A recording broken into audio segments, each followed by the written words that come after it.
I am Automaton. I work hard when my owner turns me on. I can get you some uranium ore. Just let me know if you need more. Put me on a journey through space and time, and if you want to break me, that's just fine. You don't need to supervise me. Just keep in mind I need electricity.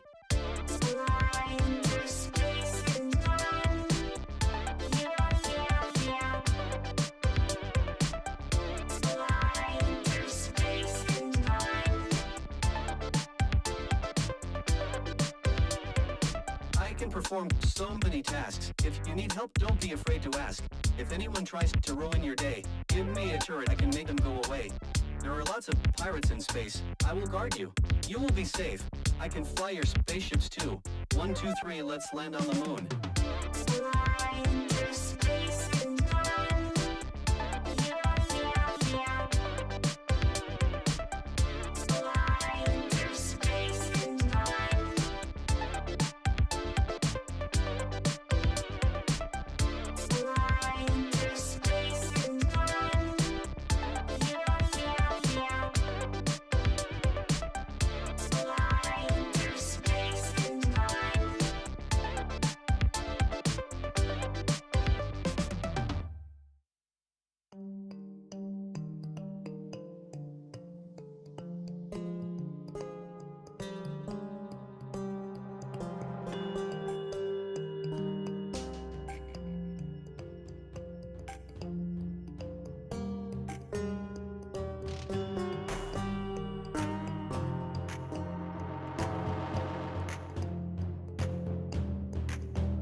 Hi, Jay. We're back, Marek. What's going on? Hi, guys. Hello, guys. I see the hype is unbelievable right now. You guys missed my intro, I just realized. you missed my echoey intro. We're back for another update. That's what I said, pretty much. I was muted, I know. But I honestly, guys, me and Marek, we're watching here, and we are in shock. Watching the chat here fly on both YouTube and Twitch. It's absolutely crazy. So, where do we even begin? We have, this month in general is a big month. As you know, we have October right now, and October does mean the anniversary month of Space Engineers. So we're going to touch on that in just a little bit, but I will, before we get into this magical update, I'm going to hand it to Marek just to give a little brief overview of what's been happening at Keen and Good AI and what maybe to, is coming later this month. Thank you, Joe. So, hi, everybody. And today I want to talk about a few things. One is the contact update that we'll be releasing in a few minutes. Then VRH 3 and the anniversary stream that will be on October 23rd, which is just 2 weeks from now. Our Keen newsletter and some news there, and also AI people. So I will be quite fast. So contact update, the one that we are releasing today, and then why you are here probably today. So I think it's interesting because it's adding new game elements to Space Engineers, especially planetary and global encounters for PVE, and especially the Prototech blocks from Factor Room faction. And this is actually something very new in Space Engineers, in my opinion. And because those are the blocks that you cannot really reverse engineer to components and build something, you don't need to, steal those blocks and to attach them to your ships or grids and use them. So in my opinion, this is a new gameplay element in SE. And the Factor Room blocks or Prototech blocks, they also have better performance. So, the jump drive, the generators and things like that, like they have better parameters. So they're actually there is a reason for you to go and search for them in the encounters and try to steal them. So that's one thing. And of course, then there is the cosmetic DLC or the DLC with some new nice blocks. And if you look on our blog post, if it is already online, you can see the individual things. Or after me, Sander, the game designer, the lead game designer of SE, he will be speaking about the specific, blocks, and he will go much more into detail. So I'm sure you will enjoy that part. Yeah, that will drop once we release the update after the trailer in a bit. You'll see the blog post. Yeah, and I will hold you only for a few minutes, before we start playing the trailer. So the next thing I want to discuss is next steps for VRH 3 that I'm sure many of you are following and, looking at it and trying to understand where is it leading and so on. So Joel, if you want, you can now play a few of the videos and I can comment it. Okay, give me this. Yep. Here we go. I'm going to put this up here. We'll start off with the voxel materials here, Marek. I'm going to be playing on screen now. Yeah, okay. I will have a little delay, so I can just describe it from my memory. But it's all the tessellation and all the really good feeling voxels. Yeah. So basically what this is that to VRH 3 we are adding tessellation, which is a technique that the GPU generates this geometry on the fly just from the texture data. So in a sense, very cheaply, you can get a lot of detail. And previously in Space Engineers, what we have is, terrain that kind of looks flat in a sense, or when you're looking at it, like it's kind of flat because there is just normal mapping and it's just an illusion of geometry, but it's actually not real geometry. It's just the lighting effect.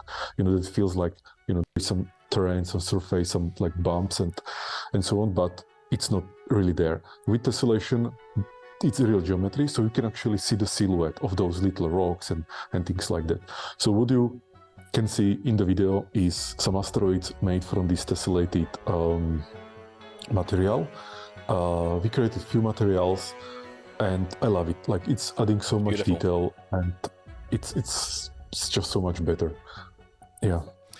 Yeah, so that was the first one we had, and I'm telling you guys, as I always say, you know, we have short term, mid term, and long term. The short term being today's update, which is going to drop very soon.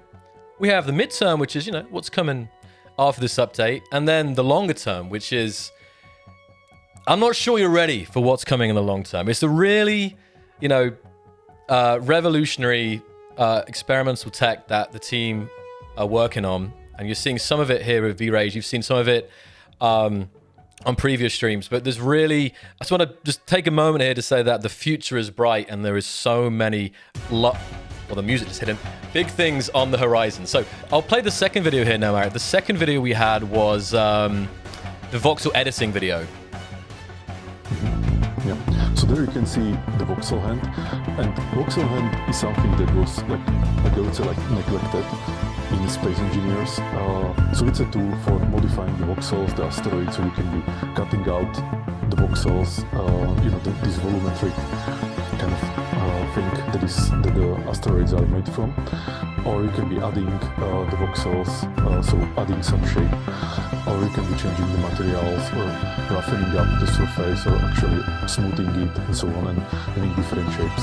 So in V-Rage 3, we're actually playing with improving this tool, so that it's much more intuitive and also powerful.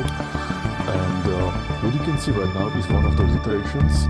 There is actually already a better looking iteration that I've seen. Like with much, sorry guys, sorry Marek, could you just, I didn't realize the first video didn't have any music, but this one did, and the music was deafening the I'm sorry guys, it took me by surprise, that one. So sorry Marek, if you could just go from the top of this video, so the chat can hear you there. Sorry about that one. Mm-hmm. Okay.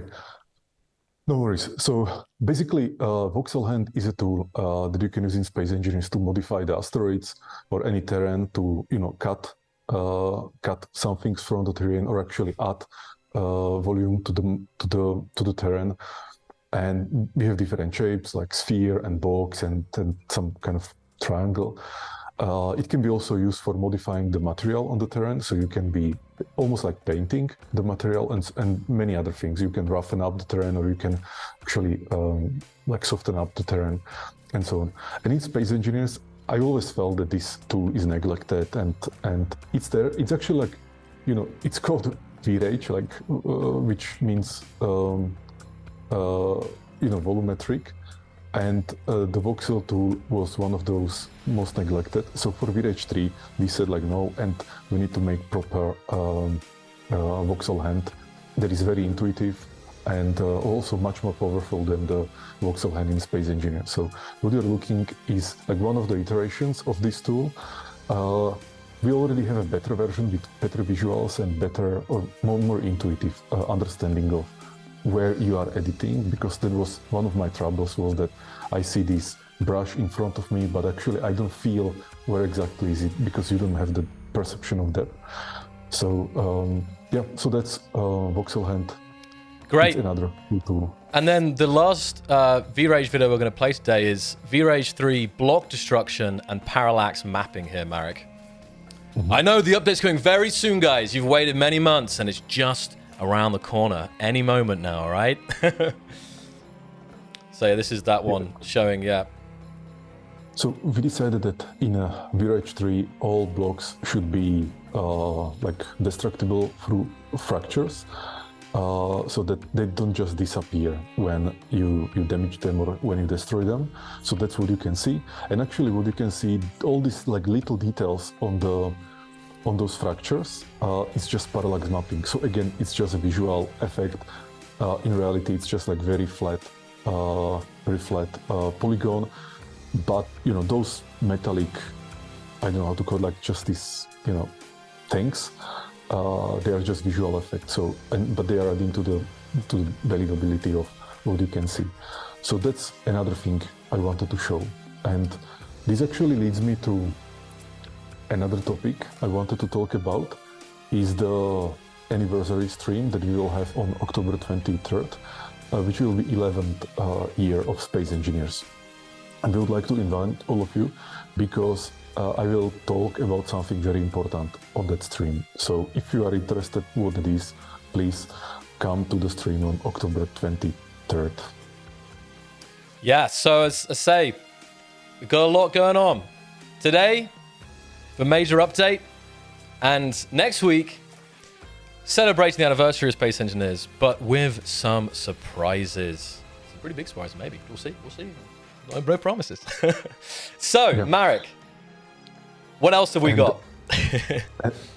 Another surprise is that for those who are subscribed to Keen newsletter, you will get, a VRage 3 video, just like you have seen, but something very cool. I think this is like next level of what you have seen right now, and it's very important. It's like very cool feature, but it will be only for those who are following the newsletter. So if you are not subscribed, please subscribe. And on 18th this month, you will get the newsletter, with this cool news from VRage 3 and like some really interesting technology. And we'll probably also show it on the anniversary stream on October 23. So, but if you want to see it sooner, please join the newsletter. Definitely, good stuff coming. And there's actually something in this update, which we'll talk about in a little bit. It might be on this screen right now, which is another incentive for you guys to sign up for the newsletter. So that's definitely worth it.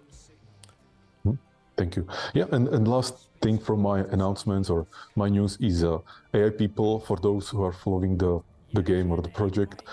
So a few weeks ago, we released the alpha, and people are already playing it. I think the reviews or not really reviews, because the game is not, it's still alpha, so it's not final, but the reviews of this alpha are very positive.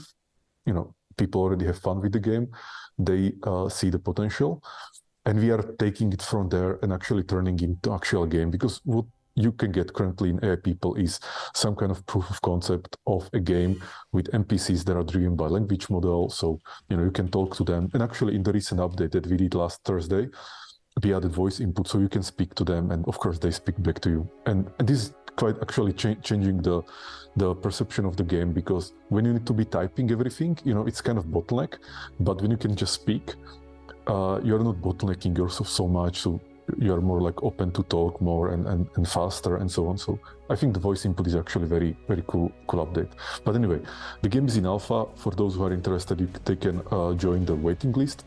Unfortunately, we are still letting in people in batches through this waiting list. But once, every week, we are approving a wave of people who get approved, and that they can get to the alpha and play the game. So if you are interested in AI people and future of AI NPCs in games, then feel free to follow AI people project. And next update that we'll be releasing soon will be more interactions for the NPCs. And our goal is actually to have one update every 2 weeks. Not every week like we did with Space Engineers. Nearly though, yeah. Bi-weekly updates. Bi-weekly updates. Yeah, this is more like bi-weekly. And it would be cool to do it every week, but now with bigger teams, it's much harder to schedule these kind of things. So at least we are trying to do every 2 weeks, so people will be getting the updates. And, I think the updates are the most fun, because you are getting, something new from your game. So, yeah, that's all from me, Joel, and we can go to the contact trailer. Okay, guys, it's here. The time has come. Thank you for your patience. I know it's been some time now, and I rest assured it's going to be a good time. So let's see some hype in the chat. I need to see at least one person say release the update. At least one person, and then I think we can do it. All right, I promise. Okay, let's prep this here. Let's get ready to ride.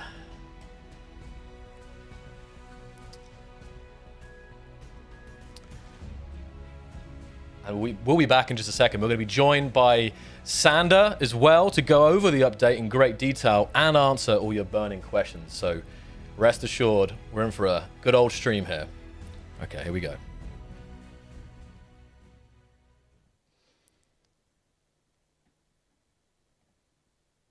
and roll the clip.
And there we go.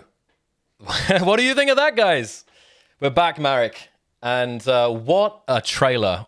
A big shout out, as always, to Janusz with a fantastic video there. But a lot of surprises, right? I know there's been a number of videos leading up to this, and you've known about the Factorum and the Prototech and some of the other blocks that have been covered. But yeah, lots more surprises here. How do you feel, Marek? Is it time to actually release the beast? Yes. So release the update, unleash the update. Unleash. So now it's being unleashed, and you will also get the blog post and all the news. And I again want to return to what I was saying, that if you are interested in VRH3 news, please subscribe to the newsletter. I hope somebody will post the link to the chat, and we will have in the next newsletter, which is on 18th, we'll have some very interesting VRH3 stuff. And if you also want to see more, then please watch our 11-year anniversary that will be on October 23. And that's that. And I'm just thinking if I wanted to say something. I want to say thank to the entire team that was working on this update. I think they really did a very good job. It was on time, with good quality, many surprises, so much content, so much stuff. So I'm really grateful to everybody who worked on this, and it's a really good job. So thank you. And now I would leave the word to Sander, the lead designer on Space Engineers, who can go to more details about the update.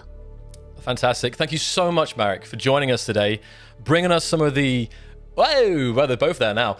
Bringing us some of the, the latest news. And I say, we'll see you next week for that 11-year anniversary stream, which is going to also be very exciting. So definitely don't miss it. Thank you so much, Marek, and Sander here as well. Thank you, everybody, and see you next week. Bye-bye. Bye, Marek. And we should get a Sander once... There we go. We have a... Marek has changed his look. Sander. It is here. Hello. Yes. Guys, many years of updates have led to this. Ever since the Warfare 1 update, Warfare 2, I mean, I've lost track. Automatons, Signal. Ooh. It's all been building all the features, the blocks to the Contact update with, next level PVE. And I think, Sander, people are also surprised by the size of this update, because not just is this all the gameplay changes and all the additions there's a lot of blocks, and there's a lot of blocks, both the free and the premium version, a lot of small grid blocks. It's crazy. So how you feel right now, Sander? Tell us. I'm very excited. I'm very, very, very excited. I think I'm as hyped as everybody else is. This is the biggest update I think we've ever done. I think we say that many times. It's like, oh, this is could be one of the biggest updates, but it really is. This is so huge. There's so much stuff in here. There's just so many new things. And finally some end game content, something to fight for, something to use all those cool guns on, except of course on each other. But it's definitely worth saying that, as with any update, so many things came together to make this happen. Everything from the game design, and then the level design of these new encounters, the new ships, and then of course the art team, and the fantastic new blocks, and then testing, there's a lot of bug fixes as well, guys. As always, you can expect a lot of quality of life improvements and bug fixes. And everything is listed. So a lot of people involved to make this magic happen, but super happy to be out, and we're actually going to go over it here now, guys, and we will break it down for you. So stick around if you want to, the full explainer of this update. And also, there'll be some time later, hopefully, to answer your questions, because there may be some. One thing that I will address right away is Xbox. So today, we are releasing this update on Steam and PlayStation. And of course, it was our intention to release on all platforms at the same time. But due to some Xbox certification unexpected delays, the Xbox release of this update has been delayed, but it will come as soon as possible. Rest assured. I definitely know that I see lots of Xbox comments. I understand the frustration. I understand the disappointment on that front. And I just want to, reiterate that we definitely would not have had it this way, guys. It was, I mean, maybe Santa can add something there to that side. It's super. Yeah, it really sucks, to be honest. Yeah, there's no other way to say it. It just sucks. And sadly, it's not quite on Xbox yet, but it will be there soon, hopefully. I can't really give you any date, but hopefully soon. Yeah. It's really, a certification process. As you guys know, with consoles, there's always a stricter certification process compared to Steam. And sometimes there's bottlenecks or obstacles are met during those certification tests. So just want to put that out there at the start, and we'll definitely be repeating this message because I appreciate that there'll still be some confusion coming in here. So that was just, I wanted to get that out there because I do see some people already asking about it. But I think now, guys, we will definitely jump into the update. There's so much to break down. It's an unbelievable amount to break down. So much so that I think we'll probably need a follow-up stream, in the coming weeks to actually do some more of the gameplay, because we definitely want to use today to get out all the information and hear from Sander some of the kind of some of the reasoning and some of the thought process that went into this update. So I'm going to leave it up to you, Sander, and we're going to go through these things now. I'm going to bring up the blog as well in a second here. All right. Yeah, so let's, I guess we'll just start at the top. And of course, the most obvious thing being the PVE encounters. We've got planetary encounters and we've got global encounters. Planetary encounters are some super cool little outposts and bases and just abandoned stuff that you can find. Global encounters, of course, are the new Prototech encounters, the Factorum faction that is, occupying space and has a bunch of stuff for you to go and find. You're now able to set up different encounters in your world. There are world settings for, if you want to enable planetary encounters, random encounters, global encounters, all of these things. There's been a couple of changes. The asteroid density is no longer relevant for the amount of encounters that are there. Those are separated now, so you can have a ton of encounters and no asteroids, or vice versa. It's up to you now. We also have a modding guide for if you want to, add your own encounters or make some changes or, do whatever. We're always keen to support modders here, so there should be everything available for you to change and make what you want. I'm just scrolling up the first part. There's a nice GIF here as well. That glorious ship designed by our team. I don't know what the name. Do you know what the name of that ship is? Oh, I am not sure. It's got to have a name. Actually, this isn't. Yeah, I don't know. But I'm going to say something and then going to turn out to be wrong. It's weird to address this. It might be the warship or something, but yeah. The warship. Wow, it's definitely mean looking, that's for sure. I wanted to just quickly. There's a lot of things that we'll try and pull out some of the questions as we go through this. But one thing straight off the bat, I see a lot of people asking about whether they'll need to start a new world to experience all of these new glorious encounters. So I want to just quickly answer that, as I see a lot of people asking that right off the bat. Yeah. So, I mean, technically you don't necessarily have to, but it kind of depends on what's already in the world, what your PCU settings are, all of that. So, these encounters, they take up PCU from the global PCU pool essentially, and if you have that very limited, or there's a ton of stuff in your world and your limit is relatively low, then these just won't spawn. The system will work, it's just that it'll find that there's no room for anything, and then it won't really add anything. So yeah, it is backwards compatible, but really for the best experience you should probably start a new world. Yeah, recommended to start a new world. So let us begin through this then. I mean, you already touched on something. I'm not sure if anything goes down. I was just trying to set it up here, but go ahead, Sander. The floor is yours. I'm just in the corner.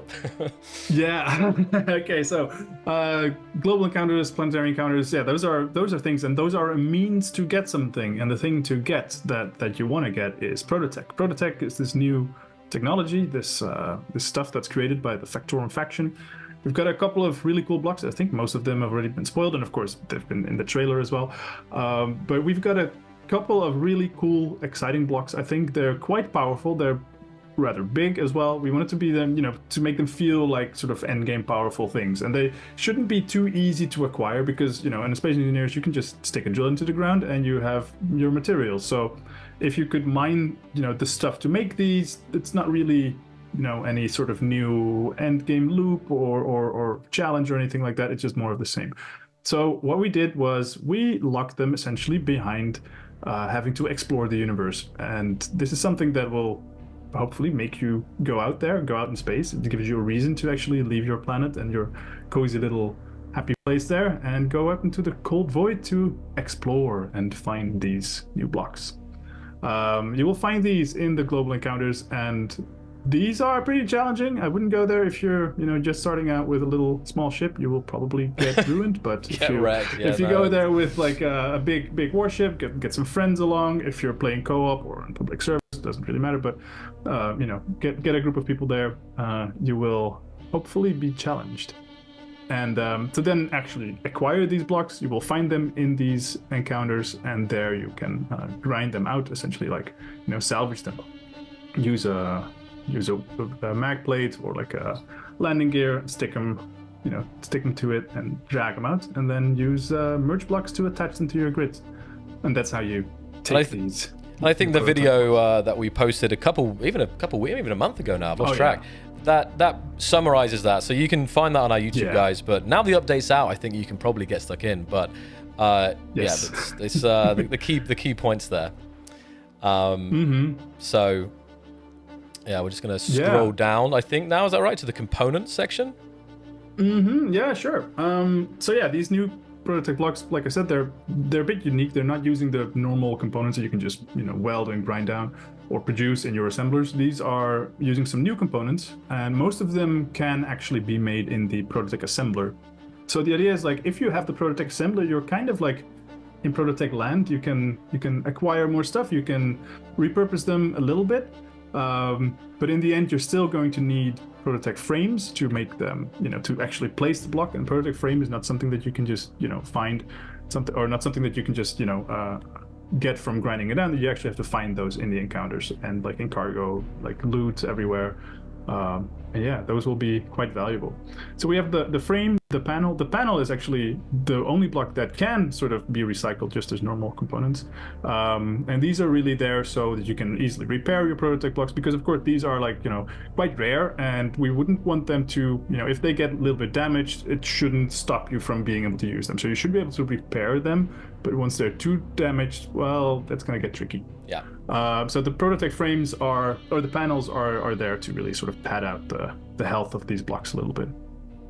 And then of course we have the capacitor, the propulsion unit, the machinery, the circuitry, and the cooling unit. And these are all components that fit to certain things. So like the propulsion unit fits to the thruster, the circuitry fits to like electrical stuff, and well, hopefully that makes a little bit of sense there. Of course, if you're playing creative, you can just, as anything else, you can just put anything down. So I am sure we'll see a lot of builds swapping out their stuff for the Prototech stuff. Just because it's all of it is higher power and more efficient. So and it looks great as well. Yeah. So yeah, and some of them have a bit of unique abilities as well, right? Like we have the small grid jump drive. That's not something that existed before. So that's kind of neat.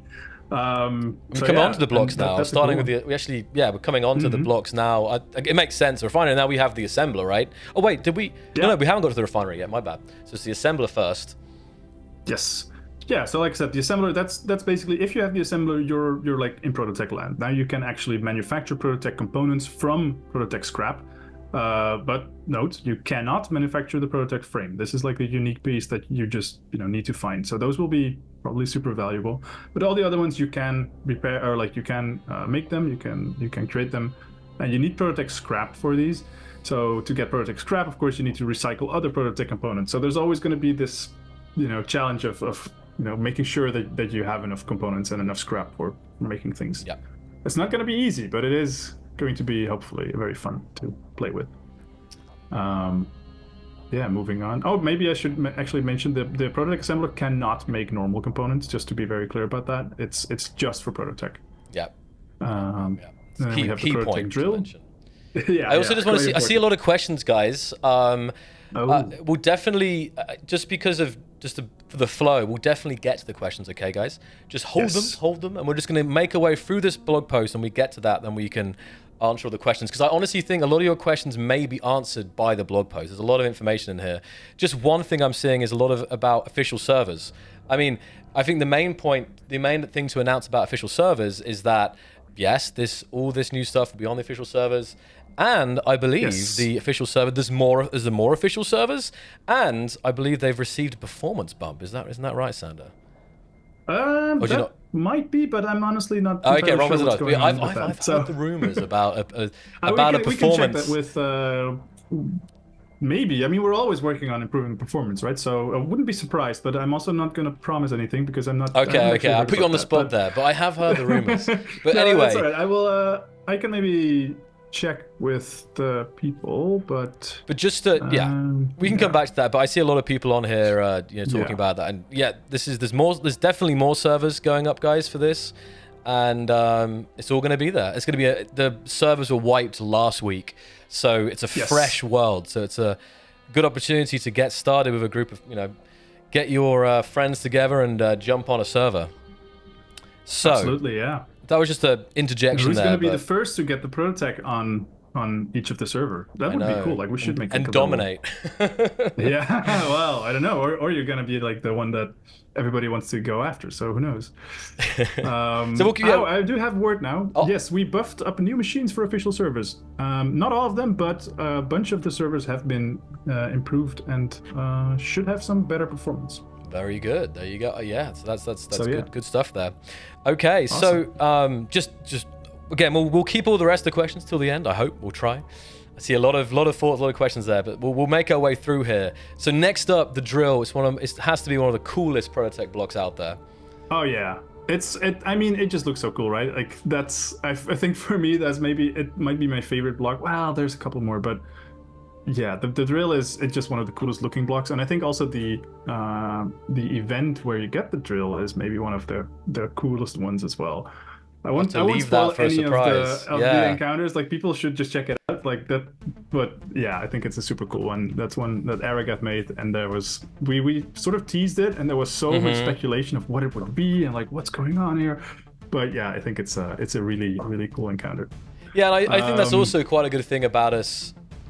Actually, maybe we might show some encounter. I'm not sure we'll get to a lot of these things in game today, but I think that might be okay because it actually means that because once you've done one of the encounters, it won't be quite the same again. You might approach it differently. So it definitely is kind of cool. I think that for you guys to actually experience that firsthand without any spoilers. So. Yeah, that's maybe good to know. There's going to be like minor differences between each time that you do one of these encounters. Like loot will be slightly different. There might be slightly different spawns and all that. So yeah, there is some variation there. But let's move on with the Prototech drill. It's big. It's for large grid only. It's huge and it's quite powerful, and it'll drill through an asteroid really fast. And also should also just be great for making like a tunnel boring machine, stuff like that. That's always popular. So yeah, awesome new drill. And then I guess we're moving on to the refinery. And the refinery, yeah, this one is cool. It is essentially a super upgraded refinery that has more upgrades than a normal refinery could have. So yeah, it's both efficient and fast, and it does take, I think, a little bit more power, but usually that's not such a big deal for endgame sort of places. So yeah, it's quite powerful. And of course, there is a miniaturized version, the small grid refinery. Small grid refinery is actually not like super crazy powerful, but of course it being on small grid has unique uses. That's something you can't really do without it. That's a big deal for sure. I mean, that was totally. It's something that was kind of teased before the update a little bit, but yeah, no, it's amazing to have the ability to bring the ability to refine ore on small grids, and kind of goes a lot of this update. There are so many, especially in the contact pack, there is so many decorative blocks for small grid. We'll get to it in a second, but moving on to another block. I say, moving on. Speaking of small grid new blocks, the jump drive, the Prototech jump drive, Sander. Yes, Prototech jump drive. So the big block, the large grid version, it's just bigger, more powerful than a normal jump drive. It'll let you go further, faster. Yeah, it's really cool. And then the small grid, of course, is unique, and only now that we have a small grid jump drive, you can make little scout ships, or maybe a scouting mining ship together with the refinery, and stick some drills in there. You can do asteroid hopping faster than you could ever done before. It is relatively limited in terms of like mass that it can take and distance, because of course we don't really want to invalidate having a large grid jump drive either and making like a mothership. But it should be very useful for like small ships, like small shuttles or whatever. And what else do we have? The thruster. The Prototech thruster. Fantastic. Oh, by the way, the jump drive animation, man, this looks so cool. I didn't think we would actually get it. Like, we didn't necessarily. Well, we'd hope for that we would be able to get a new jump drive animation, but the one that we actually got is way cooler than I think any of us thought we would be able to get. And it just looks super cool. Yeah, and there's also this effect when you come out of a jump as well, which is really cool as well. That's super nice. Yeah, so it's really nice. You'll know when the Prototech gang's arriving, because they'll arrive in style with this flash. So it's gonna be pretty cool. Oh yeah, yes, absolutely. And then we have the thruster, and this one, oh man, like mammoth. People have been asking for a big starship, like capital ship thruster, right? And of course we have the large grid hydrogen thruster, which is pretty huge, and of course the ion thruster is also pretty big. But this one is just like on the next level. It's like twice the size of like the large hydrogen thruster. I think it's massive. It's huge. It's so big. Top of my head, what is it? It's 5. I think is it? Wait, I'm trying to think how many blocks. Yeah, it's like 5 by 5 by 12 or something. Yeah, it's really big. It's gonna be fun to fit into your builds. And I also did tease, a little bit, like, I mean, I think it was kind of becoming clear with the Prototech stuff being, but like, I think a lot of ships are going to be getting redesigned in the coming days and weeks and months. So, oh yeah, I mean, it depends. Like, if you're playing in survival, it's going to be it's going to be quite an endeavor maybe to refit your ships. But I'm really looking forward to seeing people's builds and what they do with it. I think it looks amazing, and also it has a new thruster flame that looks pretty cool, I think, and it's nice. Oh, and maybe as a bonus, it is basically an ion thruster, but it is a lot more powerful than any other ion thruster that we have, and also, like normal ion thrusters, it does work in atmosphere. It's just much less powerful in atmosphere, and like normal ion thrusters are so weak in atmosphere that it's essentially useless to use them. This one is a little bit more powerful. It's still not like amazing in atmosphere, and probably you will want to use like hydrogen or just normal atmospheric thrusters, but it is sort of capable of functioning in atmosphere. So if you want to land your big capital ship, well, maybe you can. It's 5 by 5 by 8, I've been told. I don't know where the 12. Oh no, sorry, okay. no, 3, no, it's 3 by 3 by 8. Not 5 by 5. That would be. Okay. No, that would be very big. Yeah. No. I don't know what we got. We kind of went up because 5 by 5 by 12 would probably be similar if it was 3 by 3 by 8. But yeah, no, it's 3 by 3 by 8. It's still going to be size. It's still definitely going to need some retrofitting for sure. Oh yeah. Actually, I think I may have been mistaken here, but I vaguely remember we initially were trying to make it that big, and I think that just didn't really work so well. So see, that was some old there are limits, right? See, there was a reason you had those numbers in your head. I think you probably had like the Sander design main brain was like, oh yeah, you're probably thinking like, let's do 5. So, but now that's not good, Sander, because now the community knows that it was nearly 5 by 5 by 12, which would have been crazy. Well. If enough people want a 5 by 5 by 12, maybe we can look into making something like that. But I think that's let us know. Let us know, guys. What do you think? Too big. Do we need an even bigger one? I don't know. I think this is pretty much at the limit. To yeah, as we always know, it's not about the size. Yeah. So anyway, oh no. let's move on here. Absolutely. Yes, the Prototech gyroscope, sometimes, and this is so cool. This one looks so nice. It's got the really cool animation. It's spinning, and like that sounds kind of silly when you say it like that, but it's so cool. It looks so nice. It looks so good. You can just look at it forever, and like it's like staring at a fire. You know, it's like yeah, it's really cool. And also, you can Fantastic. just fit it on any side. It's the normal gyroscope is only attached on one side, like on the bottom. This one attaches on all 6 sides, so it's much sturdier in your ship, and it doesn't sort of fall off as easily. Of course, that would also kind of suck if you would lose your Prototech jump drive, or man, I keep saying a jump drive. If you would lose your gyroscope the first time, you bump into something, that would kind of suck. So it's a bit sturdier. It's a bit easier to place, I guess. Of course, if you actually have it. And then the small grid one is a little bit bigger than the normal small grid one. To again accompany larger small grid stuff. And of course, it's way more powerful. So you don't need 15 gyroscopes anymore. You should just be fine with 1 or 2 of these. So yeah, way more powerful. It's a glorious block for sure. And absolutely, having the six side mount points is a big deal. Next update, Giga. What was that? I just saw that. Gigatech. There's definitely people want the bigger blocks. We've had this conversation, Sander, for sure. There's definitely a large demand for XL blocks, even 3x3 armor blocks. It just kind of reduces the number of blocks you need for making larger stations and stuff. So Giga block update. Sure, I like the name. So maybe. Okay, well, we'll think about it. I don't know. It could be interesting. And then moving on, finally, to the last Prototech block, we have a new battery, and again, it looks really nice. It's very, very high performance and super cool. I mean, compared to all the other ones, this one's a little bit less exciting, maybe, but I think it's really neat. I think it fits very well, and it looks cool. And of course, you kind of need a lot of power for all your new jump drive and thruster and all that. So I think a battery is quite appropriate there. And it's a big deal, though, to say that it can even compete with reactors in terms of output. That's quite a statement there. It's just the factorum of being cooking. That's all I can say. Yes, for sure, yeah. And so that's, that obviously a huge part of this update. The Prototech blocks. Part of a huge overhaul being the encounters.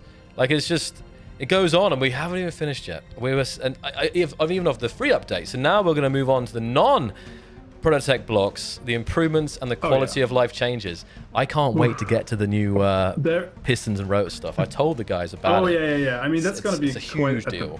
Bottom, right? We're going to get there. We've got a bunch of new stuff for piston and rotor people, where we have really cool things. Mech builders rejoice. First, but first we have a new flush connector, or the inset connector, so you can build a connector that sits nicely in your floor or in your wall or wherever. This felt like it was really missing after we did all the cool inset blocks, and it's just something that we should have. So here we go, inset connector. This was definitely. And also, I was going to say, we teased this a few months ago, and there was a lot of hype for it. It may seem like a simple addition, but it's a big deal having a more armored connector like that. So it's a big deal. Yeah, it's really neat. And I think it also has a conveyor port on the side, so you can easily build 90-degree conveyors and that sort of stuff. And it works with the other inset or what is it, reinforced conveyors, I think they're called. So yeah, cool stuff. And what else do we have? We have the small grid temporary container. Of course, I think in the last update we did the temporary containers for when a container is destroyed and it drops out all of the stuff. It spawns a little container. Now we also have a smaller version of that, and it's really cute. It's a tiny little box, and it's got your stuff in it. Yep, so there's a chance for you to recover some of your items there. with the small grid. And then we come to the faction changes, the Factorum and the Unknown. Ooh. Yeah. So the Factorum, of course, are the Prototech people. They created the Prototech. They're a hostile faction. They will always be hostile. There's no making friends with them. Don't try. Even if you, yeah, I mean, you can try. You can try. You can try, of course. You can try, but I don't think they will ever be friends, unfortunately. But yeah, they're just a hostile faction, and they are the Prototech owners. So yeah, prepare to fight them. And then we have the Unknown, and the Unknown it's kind of like a catch-all faction for all the stuff that would previously be owned by nobody. And I say that, but there are some more changes to how ownership works. But essentially what that means is that now if you find like a derelict wreck or some, I don't know, some old abandoned outpost or something, that will be owned by the Unknown faction. It will be, it will be owned by an NPC entity, but it's just not really clear who that entity is. They will always be neutral. They will always be, not caring about you. It's sort of a vessel for us to put stuff under that isn't owned by anybody else. It doesn't have a clear like Factorum ownership or pirates or any of the other existing factions. So yeah, a new faction. There's again, even the trailer, like it showed some of these encounters, some of the new just things you can find out in the world now. But there's so much more. It's gonna keep you guys busy for a long time, and we can't wait to see like the reactions and just feedback on this. It's exciting. I can't wait to play as well. I can't wait to play and jump into this. So we're moving on. Oh, here we go. We're getting to the. I'm gonna have to scroll. I'll reveal it slowly. I'll reveal it slowly there. Do the two. We'll do the first up. We have even. Firstly, the toolbar actions. Even the first thing here. That's pretty big. So yeah, everything now should have multiple toolbars. So like your sensors or your timer blocks, like you could in some of the blocks you could have stuff in one toolbar, and then the other there would be no more toolbars. So you could maybe have 2 things, or maybe up to like 9 of them. But then now you can have multiple toolbars. So each block that has action should have 9 toolbars, and then you can just put stuff in those toolbars, and it should trigger all of those things. So that makes each block a lot more versatile. You don't need to have like timer blocks to put one action in and then translate that or like move that action to other stuff. It should all fit in your original action block. But yeah, that should greatly help, and probably also reduce the PCU cost of some of your builds a little bit, and generally make things a little bit easier to manage. For sure. And so kind of connected to that, right? We have. I'm gonna have to do this dramatic. Set value and execute. Yes. What does it mean, Santa? What could this mean? I nearly teased this last night, because you sent me the video, and I almost teased it early because we had this GIF to show, but I didn't get around to it, so it was another surprise in the end. But please tell us more about this amazing feature and how it's going to revolutionize mechanical builds. I mean, if you've ever tried to build an elevator in Space Engineers, it's possible, but it is a bit tricky sometimes, because you could either extend the piston and it would go up to your limit, or you could retract it, or you could like increase the maximum extent by a little bit. You can like increase the limits. And now we have a custom action for pistons, rotors, and hinges. Actually, we have 2, and kind of depending on which block, there's one variant or the other. But essentially what it allows you to do is it allows you to create an action where you set the distance you want it to extend to, or the angle you want it to rotate to. And then you can give it even a custom label, so you can remember what is what by looking at it. And then when you actually use that action, it'll extend or rotate to that value. So yeah, you can set a value and execute the thing. It's one action, and it allows you to do multiple things. It's so good, and the fact that it has the label as well, so you can clearly see what it is. It's not just something. Yeah. It's, oh man, I mean, I know that this might sound crazy, Sander. I could be wrong. We'll see at the end of the stream. But somehow, somehow I feel like this is going to be the best part of this update, this incredible update. For some builders, this might not seem like a huge deal, but it, if you're trying to build something really complex, this is like, I don't know how it's possible, but I'm telling you that the hype in chat is real. I think it's honestly one of the coolest things, and this is an amazing feature. It sort of came about, I think, after we did the broadcast controller, where we have that feature, right? Like where you can set the channel and then send a signal over that channel. And essentially this is the same thing, just instead of setting a channel, it sets a value for moving somewhere or rotating to a certain way. This is, I think, one of the best features, and it's a very small thing, but it's like so big. The possibilities are like, it's the lesson of, like, never underestimate quality of life improvements.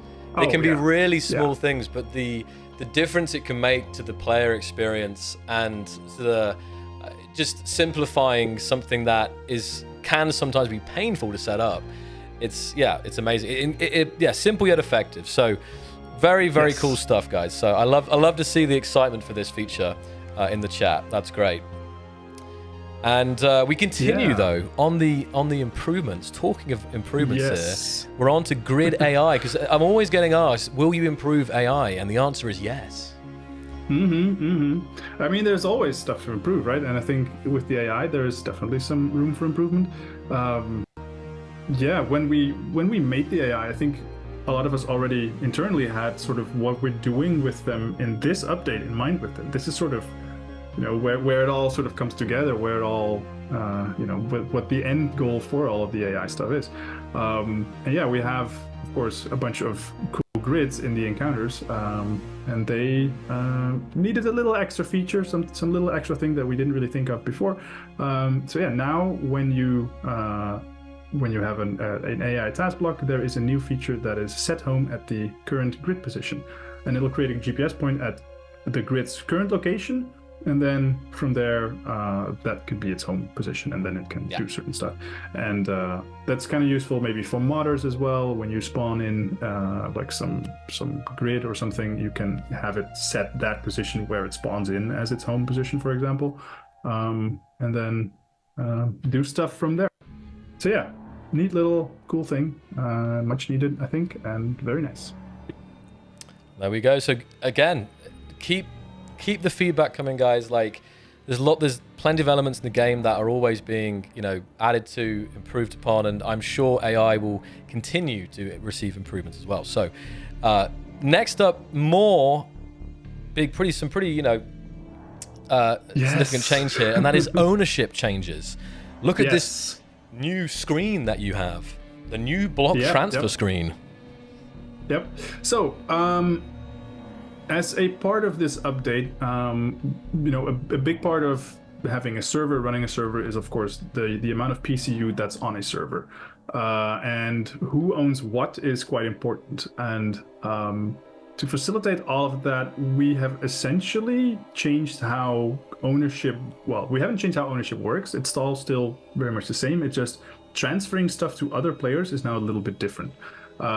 Before, you would be able to set like something as ownership to nobody, and that is no longer possible. It always needs to be accounted for by somebody, but you can of course still transfer stuff to other players, but to do that you now can select, when you set the ownership, you can select any other player, and then that other player should get a little message, and they have a little pop-up somewhere that says, like on the top left of the screen, that says, hey, there's some block transfer incoming, and do you want to accept it or decline it? And that's when you can take ownership of somebody else's grid when they give it to you. So we have a new way to give stuff to people, and that's something that I think we're looking very much forward to in hearing your feedback on as well. Maybe there are ways that we didn't really account for that you use it, or that you want to change. It should be noted that admins can still set stuff to nobody, and that I believe, what else was there? Like stuff that is owned by nobody currently in your save game, that none of that should change. It's just that the way we transfer stuff to other players is a little bit different now. For sure. And it should actually probably make it a little bit easier to transfer to like somebody that's not necessarily your friend or in your faction. You can just directly give stuff to them now. Yeah. Well, it makes it way easier, actually. And talking of servers, just again to interject a little thing here, I'm still a lot of questions about servers. Servers are coming online, guys, gradually coming online now. The team is working on it. Apparently, US 1, 2, and 3 are online and already all full. So that's good to see. So just if you're waiting for an official Keen server, there will be more instances coming online shortly. You know, the update just came out, so the team are spooling them up. So just give it a second, and you better jump on very soon. So just to add that in there. We got another small change here, and that's changing the color of unknown signals, which is of course. I think this is primarily something for PC players relevant, but we have changed the color of these strong unknown signals. That's the signal that you get when there's one of those container drops that has potentially some skin in it. That's only on like servers with multiplayer people in there, and only on PC, unfortunately. But yeah, we had to adjust the color of that because it was very similar to the golden color that we use for the Factorium faction, and we didn't really want to confuse those things, and they are somewhat similar. So what we did is we used the gold color that we had, or some color that's very similar to that, for the new unidentified signal that tells you where the global encounter is, and we changed the other the strong unknown signals to this sort of teal color. And so this is a smaller change, but it's leading in here to a bigger change, and it's pretty glorious. I've checked, and this is a rearranged G-screen menu, added PC info, because as you know, like the game started out with I don't know 20 blocks, and now there's I don't even know, Sander, how many blocks and variations. Oh, man. Like 600, including the variants, and small grid and large grid and heavy armor. Like, I honestly don't even know. It'd be really curious to have it'd be curious to know exactly. But yes, if those who've already jumped into the game will see immediately by pressing G that it has been reorganized and revamped, so it should be more logical now. So I don't know if you want to add something to there. Well, yeah, I mean, it should be much easier to find stuff now. Like it's a bit more categorized, a bit more organized, not like all over the place like it sort of was. We have all of the DLCs are clearly marked and like labeled and stuff. And we have categories for each of the blocks, and it should be generally a little bit easier to find stuff. Of course, I think a lot of people were used to just typing in the block. Yes, I know I was. For anyway, like that's how all the let's say pro players do it. But if you're like a little bit more new to the game, or you're jumping in for the first time, it should be much easier to find stuff and know what you're actually looking for in what category. Of course, if you have any feedback on this, please let us know, and we will gladly take a look at that. But yeah, I think it's a very nice welcome change. And again, this is probably mostly for like newer players, but like some of you old veterans might enjoy this as well. Yeah. And I think we are approaching, and if you look at the scroll bar on the top right, you can kind of see it almost acts as like a loading bar, and you can see there's a lot more to scroll through. We'll probably, there's some other news in here. We'll probably, just in the interest of time and getting to questions, we'll probably just focus on the, space engineers related stuff today. But still, we haven't got to the pack yet. We're coming to the end of the free update part, and look at this list. Still 2 major items for the free update thing that's left. I'm gonna hide it. So here's some more quality of life changes. I don't know if you want to go through them all, Sander, or just maybe highlight some of the top ones. Yeah, quickly go through them. So yeah, of course, what was above, there's a lot of like major quality of life things, but there's a lot more smaller stuff. So yeah, we improved the NPC loot tables. This was something that was required for some of the encounters, and essentially it means that now, for example, when there is some gun that spawns in a loot container, it will probably also have some ammo with it. So there's now a little bit more options. Also for modders to use, you can make your loot a little bit more interesting and dynamic. We have some improvements to the claim timer. These are generally just sort of improving the flow a little bit, making it a bit more robust and working a little bit better. The reputation system has been slightly tweaked and adjusted. Generally, it should still feel fair and good. And of course, any feedback is welcome.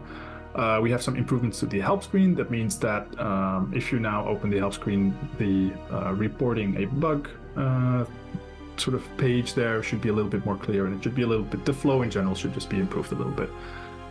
We have rebalanced some of the PCU, or some blocks PCU values. These are small changes, like 5 PCU less here and there. When generally, I think we reduced pretty much, we only reduced PCU of stuff, but it's not like huge changes, but a couple of blocks just essentially got like a little bit cheaper. So that should be nice. We have some graphical improvements for spotlights. That means that modders should also be able to use that. You can now have a separate light beam and a flare. So if you have, for example, a spotlight and you want to have somehow like 3 or 4 flares, that should be possible, or vice versa. The new game screen now saves your previous selection. There's really that's it. That's pretty cool. We have a custom label for the programmable block run action. This is similar to the previous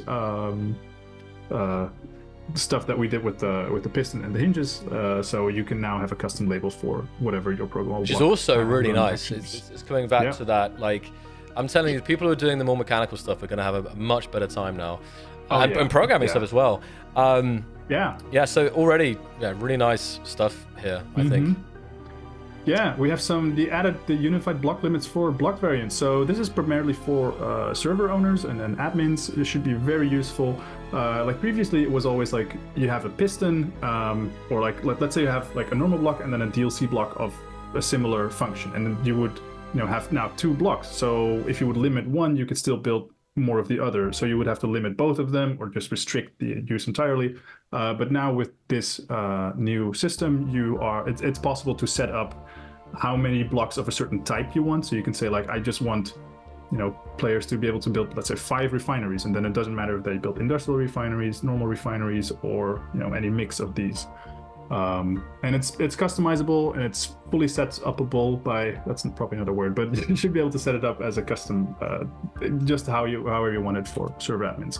And I believe there should be a guide on our website as well that goes into this a little bit. Let's see, what else do we have? We have, we have added the railgun charge efficiency indicator in the weapons control panel. You should now be able to see how much power is being used for your railgun. Laser antenna power requirements have been greatly reduced. It should be much easier to use them over long distances. We are aware of a couple more issues with laser antennas that are being looked into, but overall, laser antennas should just be a little bit more useful now. We have some revised sounds for the sound block, including a couple of new alert sounds, I believe. So yeah, that's pretty neat. And of course, there's a whole bunch more and like bug fixes and other smaller changes. And I mean, and the sound blocks I saw when the trailer was playing, there's some some of the new sounds are fantastic. They're really big step up. So actually, it was who did the sounds in this update? Was it? I know who it normally is. I just want to make sure because I didn't follow along. That's the same. Lukash, we didn't really change anything. Oh, great. So, yes. Awesome. Yeah, and I think it was in collaboration with Ryan. That was all done. So I believe it was done by Lukash. Yeah. Fantastic. Yeah, definitely. Maybe finally decent klaxon, says Andrew. I know. Yes.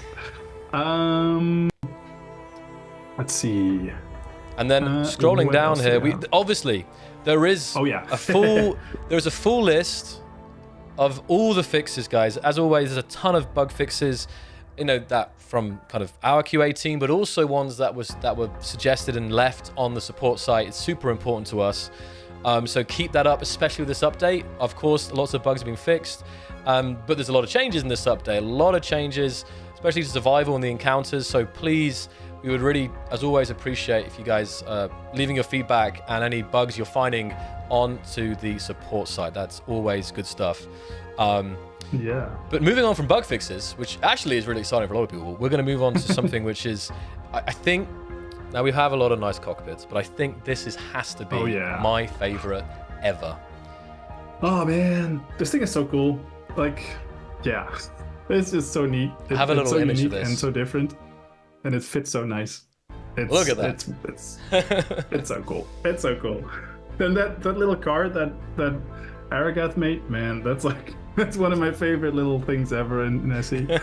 This is just really nice. And it fits so well. I was playing around and I was just like deleting another cockpit and putting this one in, and it just immediately makes every ship so good.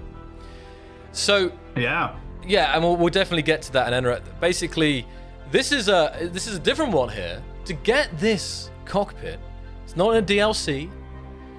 All you have to do is to sign up for the newsletter in game.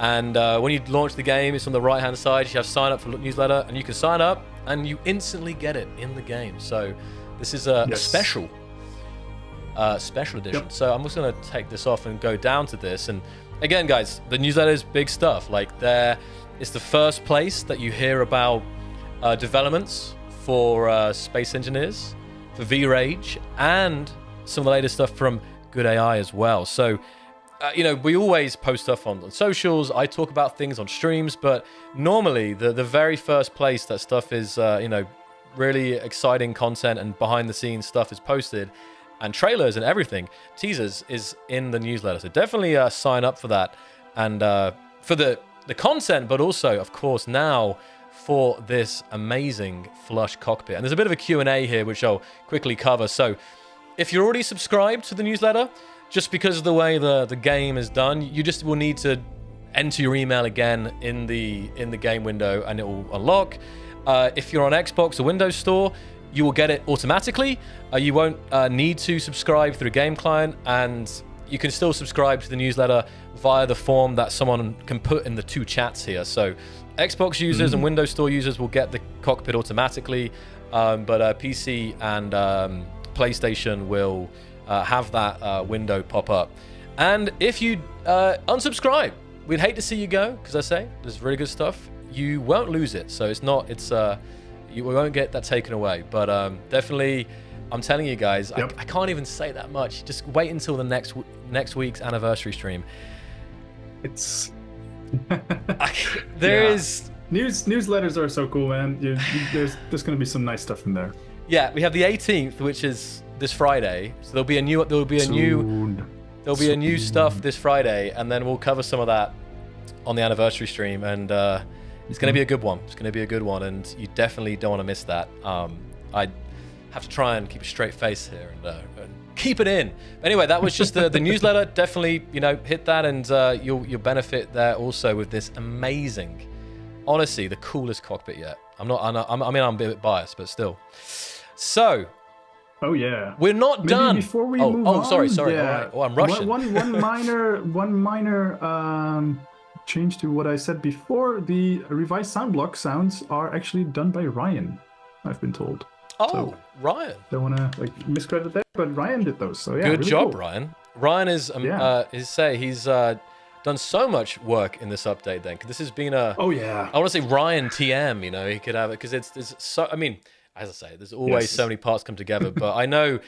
Let's put it this way. I feel. Would you agree, Sander, in saying this was a Ryan heavy update? Oh, absolutely. I mean, yeah. With the encounter, because he's been working on this for a while. Even Oh yeah. Ryan joined us, I think, 2 years ago, something like that, and we've been talking about this update ever since. And I think it's part of.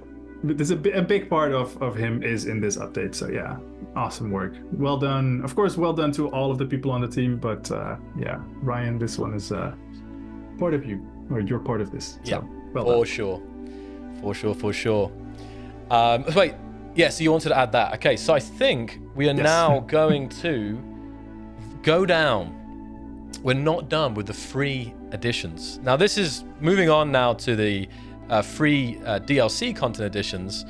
We always say as well, people are saying, oh, we're missing a variant for this specific thing. Well, we hear you guys, we hear you, and it's the same with this update, the same with any update. Please let us know. And I mean, starting off here, we have additional truss pieces for the signal pack, Sander. Yeah.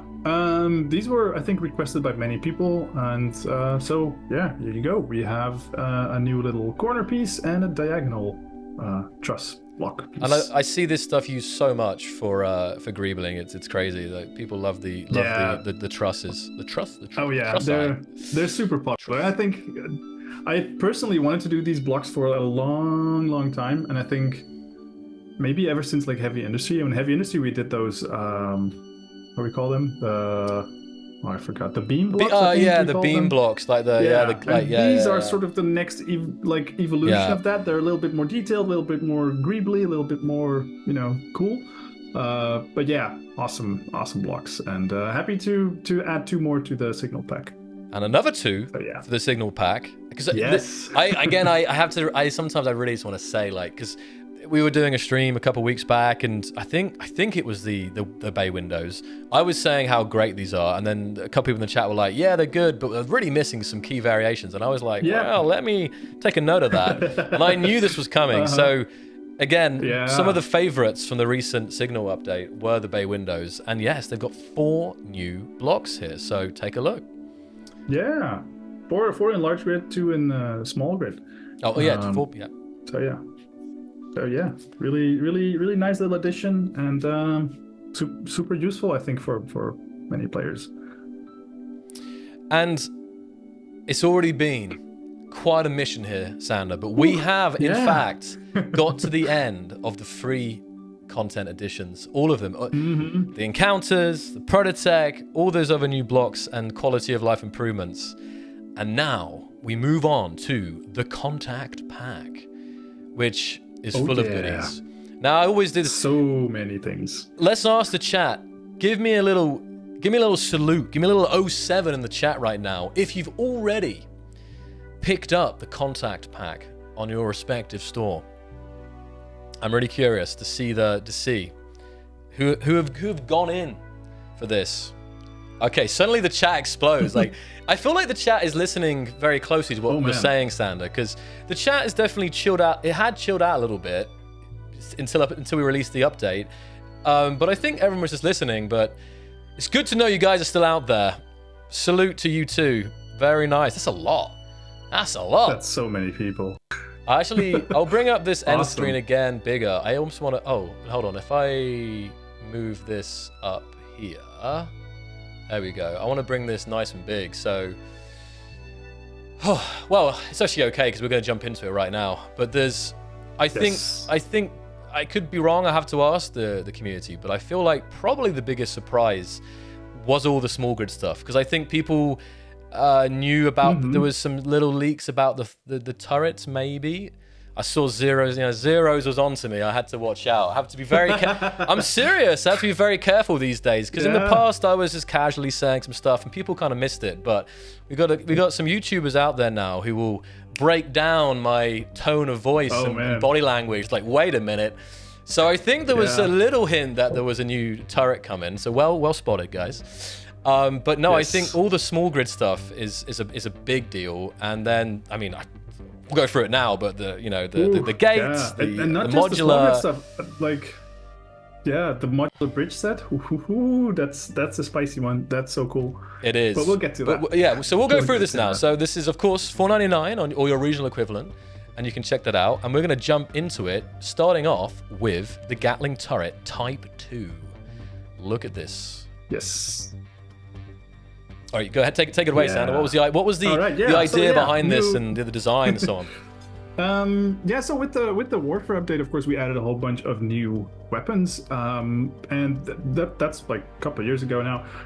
And I think for the Factorum ships, we were like, okay, we have all these new cool like artillery cannons and assault cannons and all that, but then we still have like the same old Gatling that's been in the game for like 10 years. So maybe it could use a little spice, a little love. So here we go. We have a new variant of the Gatling turret. It's just a little bit more modern looking.